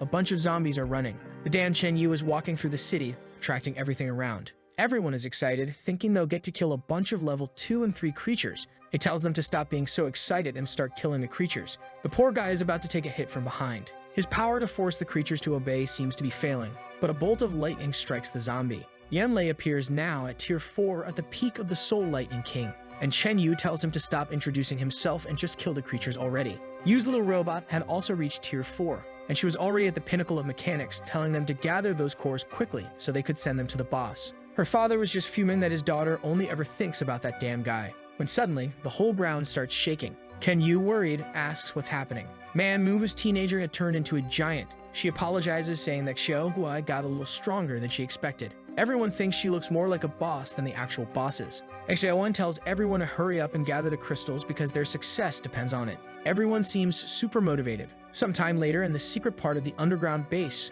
our girl explains that in this challenge, he can only take 4 people with him. Mumu, confused, asks why. After all, everyone's been getting stronger, and with fewer people, they're at greater risk. Yu agrees, saying that if they're separated, the risk of ambush increases. But Yangfen explains that in this final challenge, the more people they take, the more will die. It's better to take only those who can handle themselves. Yu says she doesn't remember anything like this happening in the past life. Everyone speculates why this is happening. Our girl just says that this challenge is special, and for those staying at the base, there's an extremely important task. He says his sister wants to organize the base, and she responds that she's not afraid of the challenge and wants to go with him. She's grown enough and doesn't need his protection anymore. She's afraid of waking up one day and not having him by her side anymore. But our guy says she doesn't understand that the mission they have is extremely important. They'll need to find a place to open their new base. King Shuer asks why she has to be part of this mission. Our girl explains that this base needs to be set up near where their relatives are. That's when she realizes she's the only person besides our guy who has a chance of recognizing them. Yangfen explains that he knows of a region right in the middle of where many merchants appear. Everyone gets excited, saying that a place like that seems like the best choice. At that moment, the guys from the old Scarlet Rose ask what the new base will be called. Yangfen says the base will be called Xinghu, and it will guide them to survive in this post-apocalyptic world. The cannon fodder is all impressed. They never imagined the idea of rebuilding a new world. And the girls are all emotional, saying he truly is the new hope for this world. He then explains that Mumu and Xiaoyan will be the 2 responsible for building the base. Xiaoyan stands up a bit embarrassed, clearly wanting to participate in the fight and dedicate her life to her master. However, our guide just hands the map to Mumu. She asks if he's sure they can handle this, knowing that if he gave them the map, it shows they're not fit to fight in the arena. Our guy says he's not sure if they'll succeed, but he knows they're the ones he can count on. Xiaoyan had great leadership skills, and Mumu had her creature help and was also very smart. Both of them feel a little bashful after being praised by the boss and don't have the courage to go against what he said. So they agree, saying they will build a new Xinghu base. Our guy then calls Yan Lei, Yanju, Xiaoyan, and Mr. Mu. These 4 would go to the challenge with him, while the rest would help with the new base. With that, the planning meeting was over. 8 hours before the big challenge begins, Xiaoyan is holding the map where our guide marked the location for the new base. and Muma reminds them that they should never give up on each other. Meanwhile, on top of a tower, our guy is watching them leave, thinking that from now on, everything depends on them. The place he chose for the base is where the Wheel of Heaven will want to build theirs, but in 10 years. But that doesn't matter since they're about to disappear from this world. It was time for them to begin as well. The team is excited, saying they can't wait to teach those bastards a lesson. Our guy warns that the first step is to put them in the shadows. With a stomp on the ground, energy spreads in 4 directions, and suddenly his solo-leveling army begins to rise. Of course, no one has any idea what's going on. Everyone wonders how he's creating these shadow creatures. It looks like the artist just went all in since they were supposed to be ice creatures, but now they've turned into shadow ones. He comments on how these creatures are immortal, and Shioyan asks if they risk dying in this challenge. He says it's possible and mentions that he knows some creatures will appear out of nowhere during this challenge. Also, people are selected for a life or death fight. They could face off against the Wheel of Dreams or even against him. You've asked if there's any way to avoid them fighting each other. Our girl says that's where the shadows come in. Since he would connect one of these shadows with each person, everyone would be identified as part of him. He knows this because in his past life, someone used a similar strategy. The problem is he's not entirely sure it'll work, but at least they'll calm everyone down. Yenlei says the creature isn't as good as he is, so he'll keep it hidden. And Yu says she'll save it for when she needs a shield in a critical moment. Shoyan sees hers as a knight and immediately understands that it's because she's not a combatant. Now everyone is ready. Our guy jumps over the railing. He lands on the ground and says that from now on, he'll explain the people they need to keep an eye on in that base. They are known as the 4 Saints, and the main goal is for none of them to die in the end. The group agrees. The scene shifts to the center of the first ring in Juan City. The rare challenge vendor is standing there. Our guy's group approaches with all the swag, and our guy says that now everything's about to begin. They approach the peak of the mountain. Yenlei says it's strange that the Wheel of Heaven people haven't arrived yet, when suddenly a strange energy passes through. Everyone feels pressure on their bodies and wonders who's arriving. Our guy stands firm. He says it's the ability of a girl named Shenmin, which he warned them about. It's a tier 5 power. The girl approaches, warning that no one can raise their head in front of the king, and the entire team from that base appears before them. A bunch of nobodies with names I'm not going to bother reading one by one. The white-haired guy is Zhu Lingyan, the king of their base. Finally, the gravity fades. The girl says that since the king doesn't want them to disappear, she'll cancel the power. Our guy's group realizes they're being disrespected and that these people are much stronger than they imagined. Zhu Lingyan approaches our guy and apologizes for his subordinates being a bit rude. He says that the remaining humans on this planet need to unite for everyone's survival. But Yangfen just stands there with his hand in his pocket, all cool. The other guys are angry at the disrespect, but know they can't do anything for now because they need as many participants in this place as possible. Yenlei thinks that our guy must be furious, but it's not worth acting out at the moment. With that, he extends his hand and says he hopes everyone gets what they're looking for today. The guy agrees and says it's time to begin. Zhantian approaches the vendor and tells him to open the crystal. The vendor extends his hand and says something incomprehensible. A golden energy begins to emanate from him. A digital portal appears in front of everyone. Lingyu looks back and wishes everyone good luck. Meanwhile, inside the place, a creature wonders why it's smelling humans. Various different creatures are walking through the forest. The green guy seems to have just awakened. Then a black sheep comes up to him. The guy slaps it. Whoa, he pulls out its heart, wondering if it's human. An energy then crashes into the middle of the forest. The portal starts to appear, and in front of it, it's already full of creatures waiting. Or rather, the creatures are entering it. I thought our guys were going there. The green guy is looking at it, wondering if crossing it could turn him into a human. That same portal appears in another place. It's said to be the path for devouring creatures, but they were just food for them. And there is our guy, also standing in front of the portal. The energy coming from this so-called final challenge arena was much greater than he expected. But obviously, he's not going to give up now that he's come this far. The ground begins to tremble and a flaming window appears, welcoming him to the nightmare battle. He'll be transported to 3 realms and given 3 missions with rewards. Each challenge would be graded and the person with the highest score would receive the greatest reward. Additionally, whoever ranks at the top will receive the love of God and uncover the truth of this world. Yangfen already suspects that it's because of this love of the gods that the Wheel of Heaven base evolved so much afterward. Suddenly, he teleports and appears in the army. He says there are 2 entrances to this place and 7 people participating, along with 376 mutants. Our guy finds himself wondering how he ended up in a desert all of a sudden. At that moment, another portal appears beside him. Zhangshan emerges and asks if our guy has changed his mind about joining them or if he's just looking to die. Yangfen replies that it's a coincidence because he also thinks Zhangshan is looking to die. Zhangshan retorts that they've been putting this off for too long, and no way is he letting Yangfen have the love of God. But Yangfen replies that no one's certain of anything yet. Suddenly, a circle of flames surrounds the two, and Zhangshan warns that they're coming. The ground begins to explode, and a horde of desert creatures starts to emerge, while other portals open and people begin pouring out of them. The girls, as always, are all lost. not expecting there to be so many people in one place. Our guide notices that these creatures appearing indicate there's another portal somewhere leading here as well. A welcome message pops up telling them the goal is to stay alive and kill the Sand Lord. Yangfen has never heard that name before. Everyone knows that considering how vast this place seems, splitting up might not be a good idea. Suddenly, the entire ground starts shaking. The creatures come forward, but they seem a bit sluggish, moving at 2 miles per hour. Zanshin tells all the humans to group up as the priority for now is survival. Everyone agrees, saying splitting up would be the worst thing to do right now. But suddenly, the ground starts shifting. A giant mouth emerges behind the first fools.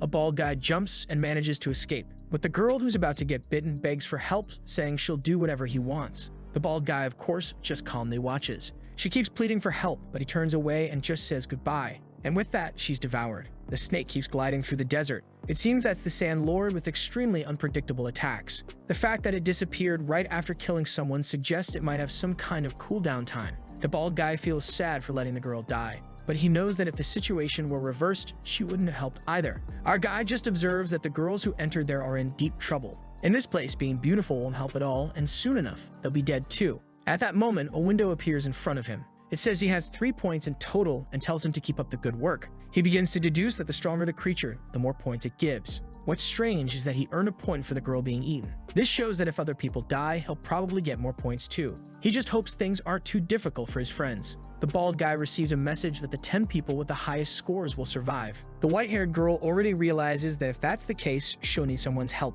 The hooded guy, on the other hand, seems pleased with the news that killing humans earns points. Suddenly, everyone hears something approaching from behind. A giant bear is closing in on the group. The black-haired girl warns them to be careful, as the Lord could appear any moment. And another fool wonders why the Lord doesn't just eat this snake. Wold grabbed her by the leg. The poor girl is already wrapped up. As she's being pulled, she cries for help, but of course, everyone is running away. In a battle where few survive, the more people die, the better for the rest. But suddenly, someone jumps. It's Janshin playing the hero. Man, he strikes the snake's skull. The poor thing collapses, shattered. Everyone is shocked at how easily he defeated a tier 3 creature. However, Yangfen finds it strange. He remembers that in the past life, this guy killed people without mercy. As he picks up the girl in his arms, he tells her not to be afraid. She smiles brightly and says she admires him and that he's so handsome. Obviously, she's planning to stick with this strong guy to survive. But in reality, he says he won't leave any points for other species. The girl is confused, and he blows her head off. Man, this guy is definitely not good. He turns to everyone and says that only he can kill them as they also count for 3 points each. Everyone is terrified, and the bastard is really in first place. Now things get complicated for Yangfen because Janshin didn't gain points from the creature, but from killing the girl. This shows that the intentions of this game are far worse than he thought. Everyone gives Janshin a terrified look and starts running, shouting that there's a madman here. He calls out to Yangfen and says that together, they could kill everyone and take the points from this place. At that moment, a guy looks at our guy and says that being friends with Janshin is a good reason to run from him too. Our guy realizes that this guy is trying to pull a trick on him, but it's ridiculous. Janshin then looks at the girl and says she seems smart, but she won't survive if the Sand Lord shows up again. She starts running towards him, knowing she can't win. Janshin asks where she's running off to, and the poor girl already knows it's the end for her. But suddenly, something rises from the ground. A carnivorous plant appears out of nowhere, and at the same time, Janshin gets caught by it. Man, as he's trapped, a mantis comes at him. There's an explosion, and when the smoke clears, he seems unharmed. He says that this bunch of low-level creatures stands no chance against him. He knows that his only real problem in this place is Yangfen, who he wants to kill to contribute to the Wheel of Heaven. It's just a shame that he can't guarantee victory directly, so he'll have to wait for the right moment. Everyone is fleeing and he's just waiting for the Sand Lord to appear. At that moment, a zombie tries to punch our guy. Yangfen dodges and freezes its face as always, just collecting crystals. But suddenly, a crab comes up behind him. He throws an ice attack and easily finishes another one. Then someone appears behind him and says he's so skilled that he could be recommended. Our guy sees the hooded man and asks who they are. The man says he's from the Magic Cloak group and their leader is a rank 5 awakened. Our guy says he's heard of this group's reputation as nothing but a bunch of criminals. The cloaked man says it seems he already knows them but warns that in this post-apocalyptic world, everyone is like them. He should join the group and together, they could create whatever world they want. After all, this is a place where you could die at any moment. Why not live life to the fullest and indulge in all desires? Our guy politely declines the offer and says that no matter the times, harming others is always a filthy act. Grinding his teeth, the man says this morality will lead him to his death. He jumps at Yangfen, saying that he'll become an obstacle to the leader, so they'll die together. The man throws himself at our guy, full of bombs strapped to his sides. Our guy says that if he's going to show off what he's got on his body, at least be a woman. but the man isn't joking. He gets closer and says it's the end for both of them. However, at that moment, our guy just snaps his fingers. The fool was charging straight at him when an ice block started forming beside him. The fool gets trapped in an igloo. That's when he realizes he messed up. Our guy says he never claimed to be an ethical person, and with that, the poor fool blows himself up. Yangfen says it's good to be reminded of that organization and he's eager to eliminate them. The system window pops up. Our guy earned 3 points, but that bastard Janshin already has 9. Then Janshin appears from behind, saying he's already taken care of the weaklings. He's only keeping that girl alive to use as bait for the Sand Lord. At that moment, the ground begins to tremble. Janshin says it looks like even the boss is eager for this to end. He throws the woman to the ground, saying the food has arrived. But the boss seems to ignore the bait. He heads toward them, clearly too smart to fall for the trap. Looks like they enjoy standing still because the big mouth is already in front of them. Janshin realizes this is the perfect chance he's been waiting for, and he comes to strike Yangfen from behind. However, everything was part of our guy's plan. Suddenly, Janshin is startled. He finds himself alone, face to face with the snake. At least his punch hurt though. The boss immediately retreats underground. Our guy asks if Janshin was trying to kill him or the boss. Janshin claims he would never try to kill him since he's invited to join their group. However, Yangfen approaches. But just then, the boss starts advancing again. Our guy says that since Janshin punched it, he's now the target, so he better get ready. Janshin keeps a straight face, saying that once they defeat the creature together, they'll be able to leave. But obviously, he has no intention of letting Yangfen live. The monster opens its jaws but doesn't eat the girl. With tears in her eyes, the poor thing begs not to be killed. Janshin says that when the creature bites, they'll jump in and deliver a full-force attack. The girl gets swallowed up. Ma'am, Yangfen's being ruthless too. He didn't even help her. And so she's devoured. As soon as she dies, he unleashes a barrage of ice. Janshin comes from behind saying Yangfen will now pay with his life. Our guy pretends to be surprised, and an explosion rocks the entire desert. Janshin, thrilled, says he's finally killed that idiot, but then he realizes he hit a shield. Even stranger, behind him there's a mysterious black figure. Man, that figure stabs him. Yangfen is just off to the side, watching. He says he knew from the start that Janshin never planned to join forces. Strangely, Janshin acts like he's in grade school, asking how Yangfen knew. Yangfen replies that at his level, he can sense people's killing intent. The moment Janshin stepped into that place, he felt the unease in his heart. Janshin laughs maniacally, saying he never imagined something like that existed. Yangfen asks why Janshin wants to kill him, considering the boss ordered him not to. Janshin falls to his knees, saying it's because Yangfen killed his nephew. He remembers that Ublik Xiao from when he was a kid. He loved the boy and said he'd grow strong one day. They're giving us this backstory as if we're supposed to care. But clearly no one cares, so just kill the sicko already. Back in the fight, Janshin says Yangfen could never understand what he's been through. He lunges at him, telling him to die. But the shadow figure just slashes him. Ma'am, it was a whip to the chest. He falls like a piece of trash. Seriously, that was weak. Our guy's shadow is no joke. And the madman starts hallucinating Xiao. Meanwhile, Yangfen watches the psycho passed out, and strangely, Yangfen says he takes back his words and that Janshin does deserve some respect. Not sure what respect he means after Janshin threw everyone to die for the snake. And speaking of which, the snake appears behind him at that moment. Now he'll have to handle it alone to finally finish this first round. Suddenly, a system window pops up. Our guy realizes he's gained all the points Janshin was carrying, and now it's time to deal with this. The boss lunges at him. He dodges, but the creature dives back into the sand. He finds it odd that the creature is only using physical attacks considering it's the boss. He summons some giant ice crystals, saying it's time to discover its true potential. Man, the snake is a goalie, grabbing all of his crystals. Our guy realizes that in terms of reaction time and speed, this creature is on another level. And at that moment, it comes in for a bite. But confident, he pulls out his Minecraft sword. Man, a second later, he's flying Goku style on the dragon. The snake is all twisted, trying to find him. He notices it's acting like a bull, trying to shake him off. Too bad he's frozen its feet, so shaking him off won't be easy. He runs along its body, saying that if this were 7 days ago, it might have had a chance. But that's changed. Everyone's creatures are mutants, and it's time to figure out if hers is too. Once again, she comes in for a bite. He prepares his spell in his hand and creates an ice block inside her mouth. Man, he even throws in a chain.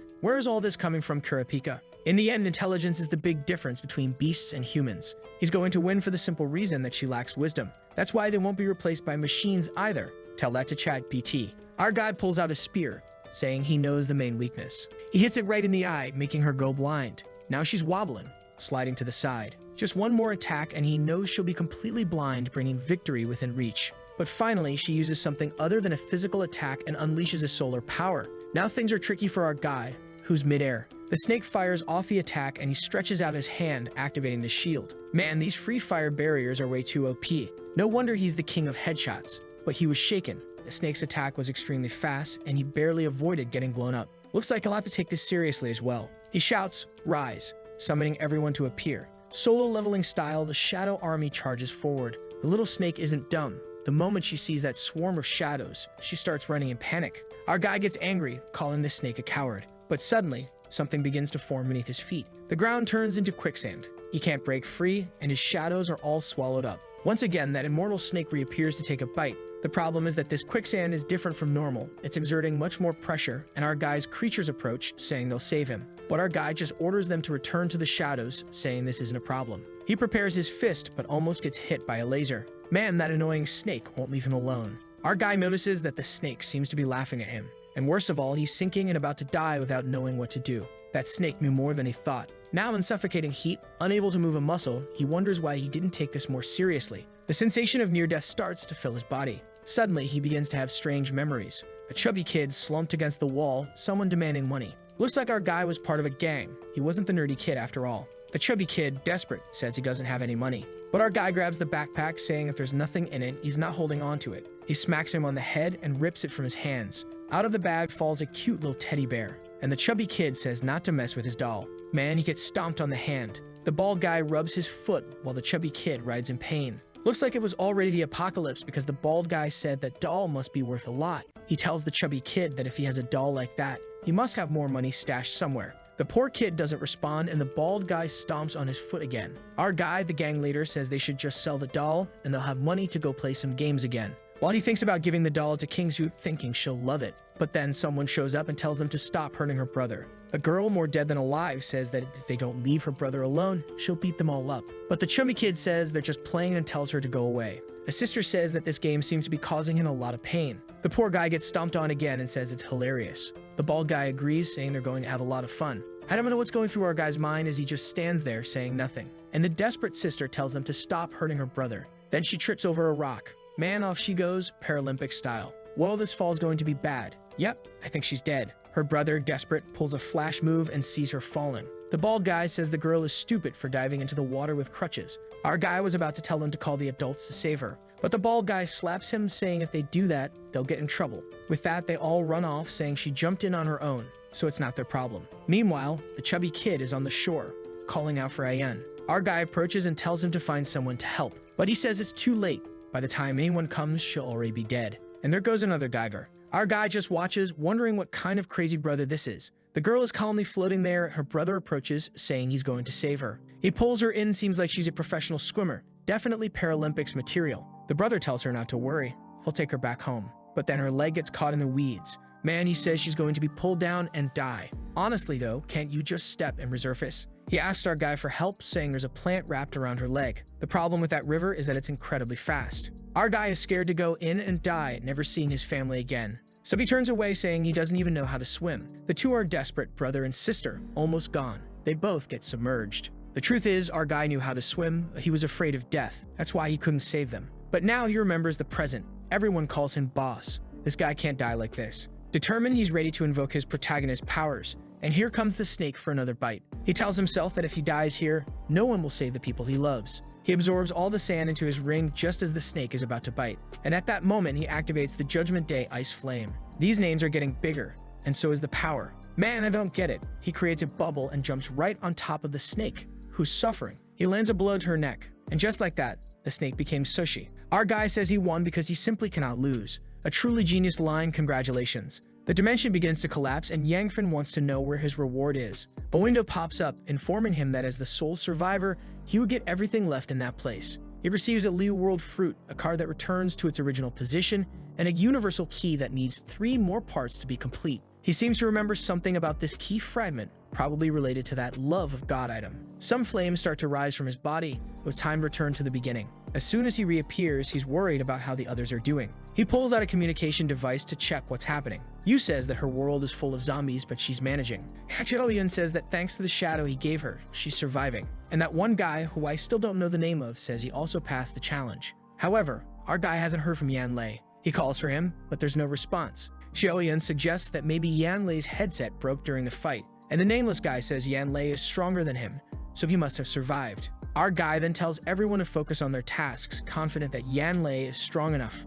Just then, the window for the second challenge appears for everyone. He tells them to proceed quickly so they can meet again, and in his usual style, arms wide open. The second round was finally about to begin. Yu, whether she wanted to or not, was worried, hoping her father would show up soon. Xiaoyan tells her not to stress about it yet. She calls out to Yangfen and says she wants to ask something, but it seems her guy has already left, hasn't he? Yu tells Xiaoyan she can tell her, and Xiaoyan asks why she wants to keep something secret from Yangfen. Xiaoyan says that Mumu asked Yu to help the protagonist and make sure he survived. He responds that's obvious, she'll do her best in this place. Then Xiaoyan drops a bomb, revealing that the items Yangfen has cannot bring Yu's mother back. That's because after analyzing her mother's blood, it seems she's no longer human. Now it's awkward. Dropping that on her was pretty harsh. Xiaoyan says she'll wait for her in the next challenge, and Yu agrees. Poor Yu is devastated. She doesn't know where her father is, and now she has no chance to save her mother. She doesn't want to hate Yangfen because she knows he only lied to prevent her from being sadder. You'd think this would break her spirit, but instead, she gets motivated, saying that with a leader who cares so much, she can't let him down. A tornado of flames suddenly rises in the middle of a coliseum. There's our guy as swaggy as ever. Considering this place's traditions, he wonders if the boss this time will be a coliseum fighter. Some flames start to appear, and he wonders who will emerge this time. 3 hooded guys appear, saying they seem to have gotten lucky. But Yangfen is calm, thinking they're too naive if they think they'll beat him. 4 more flames light up around him. Man, the guys are already jumping in to finish him off, and he realizes this situation is quite similar to the last one. The guys say that if he's not moving, he must be terrified, while our guy is just thinking that these points are practically running to him. He summons his solo-leveling shadows to deal with the fools. Man, 1 slap to the neck. But strangely, this time he doesn't seem to gain points for finishing the guy. Just then, 2 more people show up. 2 blonde girls comment that the bloodbath has already started, and they like a strong big brother. Our guy feels a bit awkward with these girls being so forward. Then 2 more people appear. The blonde guy says it's good to know he's with Yangfen and these 2 beauties, asking for everyone's help. While the green work questions if everyone here is human, saying he wishes he could be human too. Everyone's just watching the green guy. At that moment, the system window appears and the girls are confused. This time it seems to be about cooperation. Our guy is just observing. The message tells him to choose 3 people to survive, and he'll meet the god of the end of the world. Apparently, this time the goal is to eliminate players until only 3 remain, and together, they'll face the final boss. The problem is he has no idea who the best choices are. The girls suddenly suggest getting rid of the strange green guy first, and then they'll decide the rest. The blonde guy asks when they decided that the 2 of them would survive. They say that if one of them dies, the other will take her own life, leaving only 2 people, and maybe the boss won't activate. The other girl in the tight outfit assures him that surviving with them is a good time. The blonde guy says he never expected to be threatened like this. Then he turns to Yangfen and says the best option is to kill him and the green guy. But just then, the green hand appears. The fool gets skewered through the chest, and the big green guy continues, saying he's eager to kill and become human. The girls comment that it seems the numbers are dropping faster than expected. But the blonde guy says it's not so easy to kill him. The guy has a body structure similar to a human, so he knows where the weaknesses are. The blonde guy tries to land a hit on the creature's head, but the monster dodges. The creature says it likes strong people, so soon they'll kill him. The blonde realizes this weirdo is much smarter than he thought. He tells Yangfen that the green monster is from another species, and suggests they kill it together first. But as always, his real plan is to kill Yangfen during the fight. Yangfen asks why he would team up against his target. The blonde explains that if a creature kills him, it will evolve and not even Yangfen will be able to handle it. That's because he's tier 5, meaning he'll give the creature a lot of experience. The girls comment that a tier 5 person would indeed be the best nourishment for that creature. Our guy gets thoughtful. The green guy charges at the blonde, saying he'll kill him and become human. The blonde steps in and says he'll reveal his ability. It's called Death Premonition, and as long as he's near the opponent, he can find the perfect spot to finish them off. Watching the creature, he says its weak points are in the temple and the eye. And just then, the beast comes in for a hit, but our guy appears behind it with a flaming blade. He tells the blonde that since he was honest, he'll take out the beast first. But when he slashes, the creature ducks to dodge. Our guy says that it looks like he'll need a call for some help. He summons his solo-leveling shadows to strike from behind. With that, the creature is immobilized and the blonde guy gets excited. The green monster wonders if it's really going to die in such a pathetic way. And apparently, we're about to get a flashback. Looks like this creature was trapped in a room full of zombies. Everyone inside was begging not to be eaten. Amidst all the bodies was a strange red thing. It turns out it was an egg, and this annoying kid hatched from it. Just then, a zombie charges at him. Man, the kid just hatched, but he's already getting bit. However, the zombie's tooth breaks. And what's this? The kid punched the zombie in the head as soon as he was born. He pulled out the famous human knowledge core and ate it. What's going on? In the memory, the kid already looked 20 years old. He was eating boars around the world, killing tigers with his bare hands. The zombies didn't stand a chance. All they wanted was to become a real human. I'm not sure if they're trying to make us feel sorry for this green guy. especially since he just took a hit to the head. That's why I barely pay attention to these flashbacks, come on. But actually, while getting hit in the head, the creature managed to stab the blonde. The monster says that for his mother's sake, he has to become human. Whoa, he's absorbing the blonde guy's energy. Now things are bad for our guy. Someone watching the fight asks Chunyu if he plans to save this guy. The old man says he'd never get involved for a mutt like that. His secretary just says she understands. But suddenly he grabs her arm, pulls her onto his lap, and says they're much more relaxed than the people fighting. Since he's a bit angry, she'll have to help him calm down. Strangely, she says she's the old man's man. Seems like there's more to this girl than meets the eye. Meanwhile, the green guy keeps advancing, saying he's about to become human. To him, as long as he continues absorbing, he'll soon reunite with his mother. Our guy, seeing that the creature can now form more complex sentences, realizes that the monster has truly evolved. He calls in his whole army. Unfortunately, he'll have to protect the girls too. Because if the creature keeps absorbing more people, things will only get worse. He creates an army around the two girls who comment that even if they tried, it would be impossible to resist someone like the creature. Without hesitation, our guy charges at the beast, saying he's going to land a hit right in the middle of its forehead. But his sword strike does nothing. Our guy's trembling all over. What's this? His blade, forged with secret abilities, broke in half. He's confused at how strong this monster is. The green guy says that apparently he's the strongest one here. So once he consumes Yangfen, he'll definitely become human. He lunges at him, demanding his brain. The monster unleashes a flurry of attacks, but our guy keeps dodging. At the same time, Shikamaru style, he sends a shadow to the side, which appears with a blade to cut the creature's arm. But the green guy just slashes the shadow. Our guy uses this moment to retreat. From a distance, he conjures up his ice barrier. He sends it forward, telling the monster to die. But what's this? The creature uses a tree ability and starts wrapping everything up. The girls start getting scared, thinking the monster will win. One of them winks with a smile and says it's good if he wins or else they'll die there. One girl asks if she's afraid of death, and the other says that as long as she's by her side, she fears nothing. What is this? They're having a cheerful moment in the middle of the arena. Let's focus on the fight, please. Meanwhile, our guy is thinking of a strategy to beat the green guy. He begins concentrating energy in his arm. He creates a bunch of ice shards infused with that ice flame and sends them at the monster. But the creature just says the same attack won't work twice. But this time, Yangfen seemed confident. The monster's roots started to fall apart. Yangfen said he found the weak point and launched a barrage at the green creature. The problem is, now the poor guy is exhausted. He knows that creatures who grow with resentment have the potential to become extremely powerful.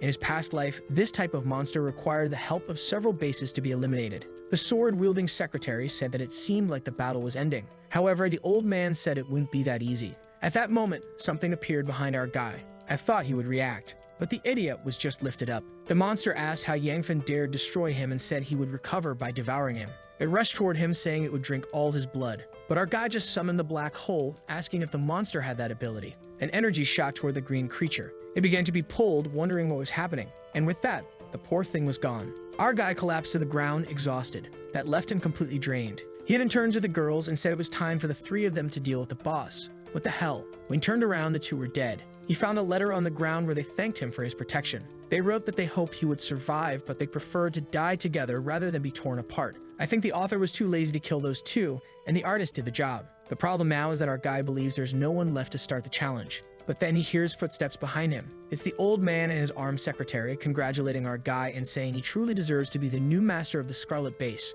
That's when he realizes there were more people in that place after all. And worst of all, these two bastards are saints, the strongest ones from their base. In fact, the old man is the father of the current leader. If the story is correct, when he arrived at the base, he killed the previous leader. Additionally, the girl named Sheng Tian was always his lover and biggest fan. He then turns to the girl and says they need to be polite and go greet the young man. Controlling gravity, the two descend. The old man says that now that it's just the three of them, he's interested in forming an alliance to take down the boss together. Our guy says a partnership would be great as it would save him half the work. The old man smiles and tells him not to have high expectations since he's already quite old. Yangfen realizes the old man is testing to see if he has any grudges against the people from the Heaven Base. The old man then thanks him, saying that their only chance of surviving is cooperation, and our guy bows, agreeing with him. Our guy then understands why the old man wants to befriend him. And seeing that our guy has no affiliation with the current leader, the old man already wants to make him a servant to help rise to the top. Then the system announces that all they have to do is say the word cooperation, and the boss will appear. The three of them say cooperation. The system congratulates them and says they are now entering the next level. A storm brews in the skies. A lightning bolt strikes the Colosseum, hitting the poor girls who had taken their own lives. Everyone is confused by this. And then a black energy sphere welcomes everyone to the apocalypse. At that moment, Sheng Tian tells the old man to stay behind her. and the creature laughs, saying that the god of war would soon arrive, so they shouldn't be surprised. Yangfen seems to know something about that information, and suddenly, the monster opened its mouth. Inside were the three people our guy had fought before. The monster descended in front of everyone. Yangfen told the others nearby that those were the guys he fought in the first round. The old man and the girl understood immediately, and the monster opened its mouth, showing that the people it had just killed were inside too. With that, it fired a laser at the ground. Here comes that damned green creature again, along with the suicidal couple and the crazy blonde guy. The creature then announces that the apocalypse escape has begun, and here comes that annoying couple that did nothing but get in the way. At that moment, Sheng Tian stretches out her hand and activates a gravity shift. The creatures seem to feel the pressure, and our guy, seeing this, already knows she has at least reached Tier 5. The old man, a mind reader, says that many people from their base have already reached Tier 5. Our guy asks how they can have so many 5th order potions when it's extremely expensive to buy one. However, he realizes the old man is just boasting to try and get him to join his plan. Kan Q then says it's a very simple secret and asks how our guy doesn't know. Yeffy asks him to explain. There's something strange he noticed, since the apocalypse happened so quickly. How is it possible that the people from that base adapted so fast? At first, he thought these people had some sort of supernatural ability or natural talent for surviving the apocalypse. But after experiencing the powers of the ring, he suspects there's something more behind it all. The old man then says that since the boy is uninformed and now part of their group, he'll share some secrets. He explains that the truth is everything originated from a ring. At that moment, our guy is shocked. The old man says that when the world fell into chaos and the government couldn't do anything, no one had anywhere to run. But just when all hope was lost, Lingyan found a ring that helped them survive. Our guy asks how everyone got stronger and if only Lingyan got this ring. He's starting to realize that he's not the only one with a ring in this world. The old man then explains that some survivors from Jikyuan City heard the voice of a god, which explained everything about killing zombies and communicating with trade posts. That's how Jichuan City managed to create many strong people who were prepared from the start. Additionally, it's a resource-rich place, which is how they developed. Here I am narrating this conversation, but where are the zombies? Is the girl still holding them with gravity? Our guy then questions if that voice wasn't strange, and the old man admits there was something odd. Most of the people who heard the voice mention it had a weird laugh. Hearing about that laugh made Yangfen thoughtful. The first time he entered the challenge arena, he remembers hearing something similar. The old man says it's expected, that he heard it since he's so strong. Now it's confirmed that there's some kind of secret group behind all of this, and it's not a natural cause. At that moment, the old man and the girl notice something, and in the same instant, a zombie is about to strike the girl. Man, she uses a gravity ball and pushes herself to the side. The monsters are all making senseless noises. Sheng Tian comments that the creatures seem to have kept the same strength they had before dying. At that moment, the strongest couple in this work rushes toward her. Let's see if these bastards can finally do something. Whoa, she grabbed the secretary. Looks like her tastes haven't changed with death. Our guy is fighting another fool, saying he didn't expect their end to be like this. But first you have to deal with those two friends. However, the green guy is running toward the old man. The old man says he didn't want to dirty his hands, but it's a shame. He unleashes an explosion at the green guy. The guy tries to defend himself, but the poor thing is disintegrated. But at the same time, 3 more were already coming from behind. The old man's weakness is that even though his attack is strong, he can't use it repeatedly. Our guy quickly notices this, but at least he's relieved that the strongest one was dealt with. Right at that moment, the blonde girl comes in for a punch, and from the side, her friend completes the attack. But nothing that the free fire barrier can't handle. He extends his hand and turns one of them into a weapon, and cuts the poor girl in half. Now it was time to deal with the second one, who was laughing like a lunatic. Our guy was confused by this, and nearly got his hair cut off. The damned girl he had killed had reconstituted herself. He doesn't know what's going on, but cuts her in half again. Man, but even cut, the girl keeps coming. She throws a punch, and he barely dodges it. Apparently, they had a rare ability called symbiosis. In his past life, he also fought something similar, but usually people with these abilities were quite weak. He never expected to face this again, especially now. She unleashes a JoJo-style barrage, but he easily dodges it. The problem is dealing with 2 creatures that can't be killed. He pulls out the katana once more, saying maybe the secret is to cut both at the same time. If both die, they won't be able to heal. But as soon as he approaches, the blonde pushes her friend aside. He slices one's neck, but realizes these damn girls are smart. Even as zombies, they still love each other. He dodges with a pole vault and says that since they want to play it that way, he'll have to change tactics. He throws 2 giant daggers at them. At the same time, he sends the shadow. The blonde was going to push her friend, but the shadow appeared behind her and finished her off. At the same time, the other girl took a sword strike to the forehead. Once again, he says that if it had been him from 7 days ago, this would have been difficult. And now for the first time, he's going to try to extract the energy from a person's body. He wanted to steal that symbiotic power and at least put it in his shadow creatures. He then summons 2 knights and tells them to accept the energy. The power flies toward the 2 of them, and they start glowing the purple energy. But our guy notices they seem about to die. Or rather, what he sensed wasn't supernatural power. His soldiers advanced, and now he had a couple to summon. Not only did he pull the essence of the power, but he also pulled their souls. And now they were serving him as if he were their master. Our guy just stretches out his hand and sends them underground. Now he's got incomplete solo leveling, being able to turn enemies into shadows. Meanwhile, the old man and the secretary are finishing off the remaining creatures. Shortly after, they had already taken care of everything. The old man compliments our guy, saying that his ability seems quite interesting. However, Yangfen wonders why, even with all the creatures dead, the challenge hasn't ended. The little monster appears again, laughing and saying that they haven't reached the end yet. The old man asks what kind of disaster is coming now.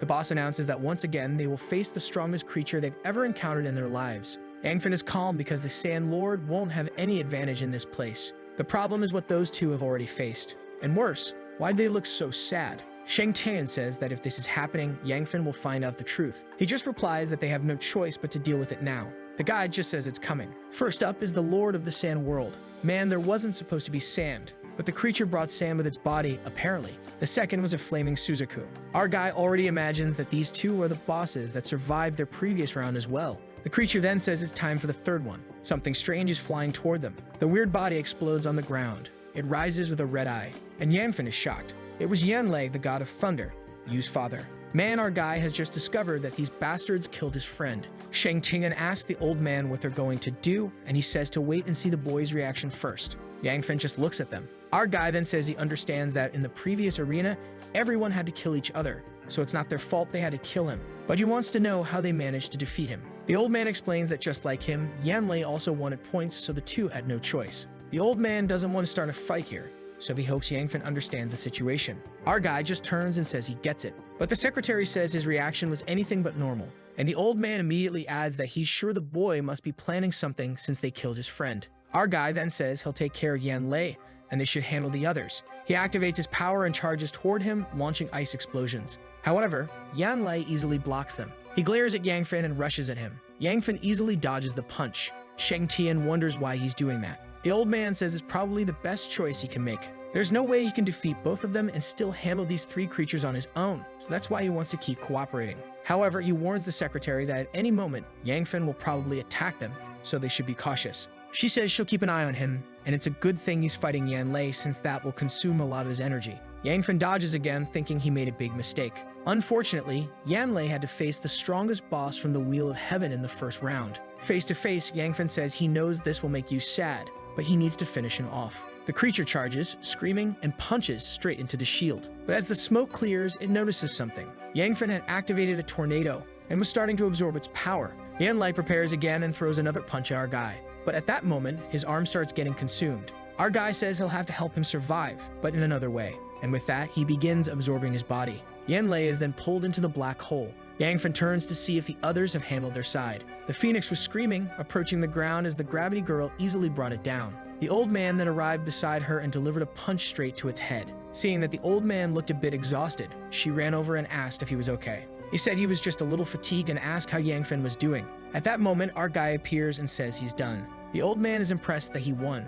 Yanlei didn't have a single scratch on him. Apparently, he showed no mercy to his old friend, which is dangerous. But in this situation, the old man can't provoke the boy either. The orb congratulates everyone, saying they can finally leave this place. A gate appears at the back of the Colosseum. The three begin walking toward it, but they find it strange that they haven't received any rewards yet. At that moment, a window appears. The secretary is shocked when she sees it. The message says they need to kill one of the other two to claim all the rewards they've received so far. They could all survive safely or eliminate one more person to take the prizes from this place. Seeing the two standing side by side, Yangfen already knows this won't end easily. And the worst part is being alone, he's sure the two will issue a challenge. However, unlike the message he received, they must choose someone to challenge. The secretary will challenge the old man, and she also doesn't want to do something like that to our guy. He's wondering if everyone got the same message he did. Considering how everyone is eyeing each other, Yangfen assumes this is the case. He can see that the old man seems to be harboring murderous intent, so it's clear he received a different message.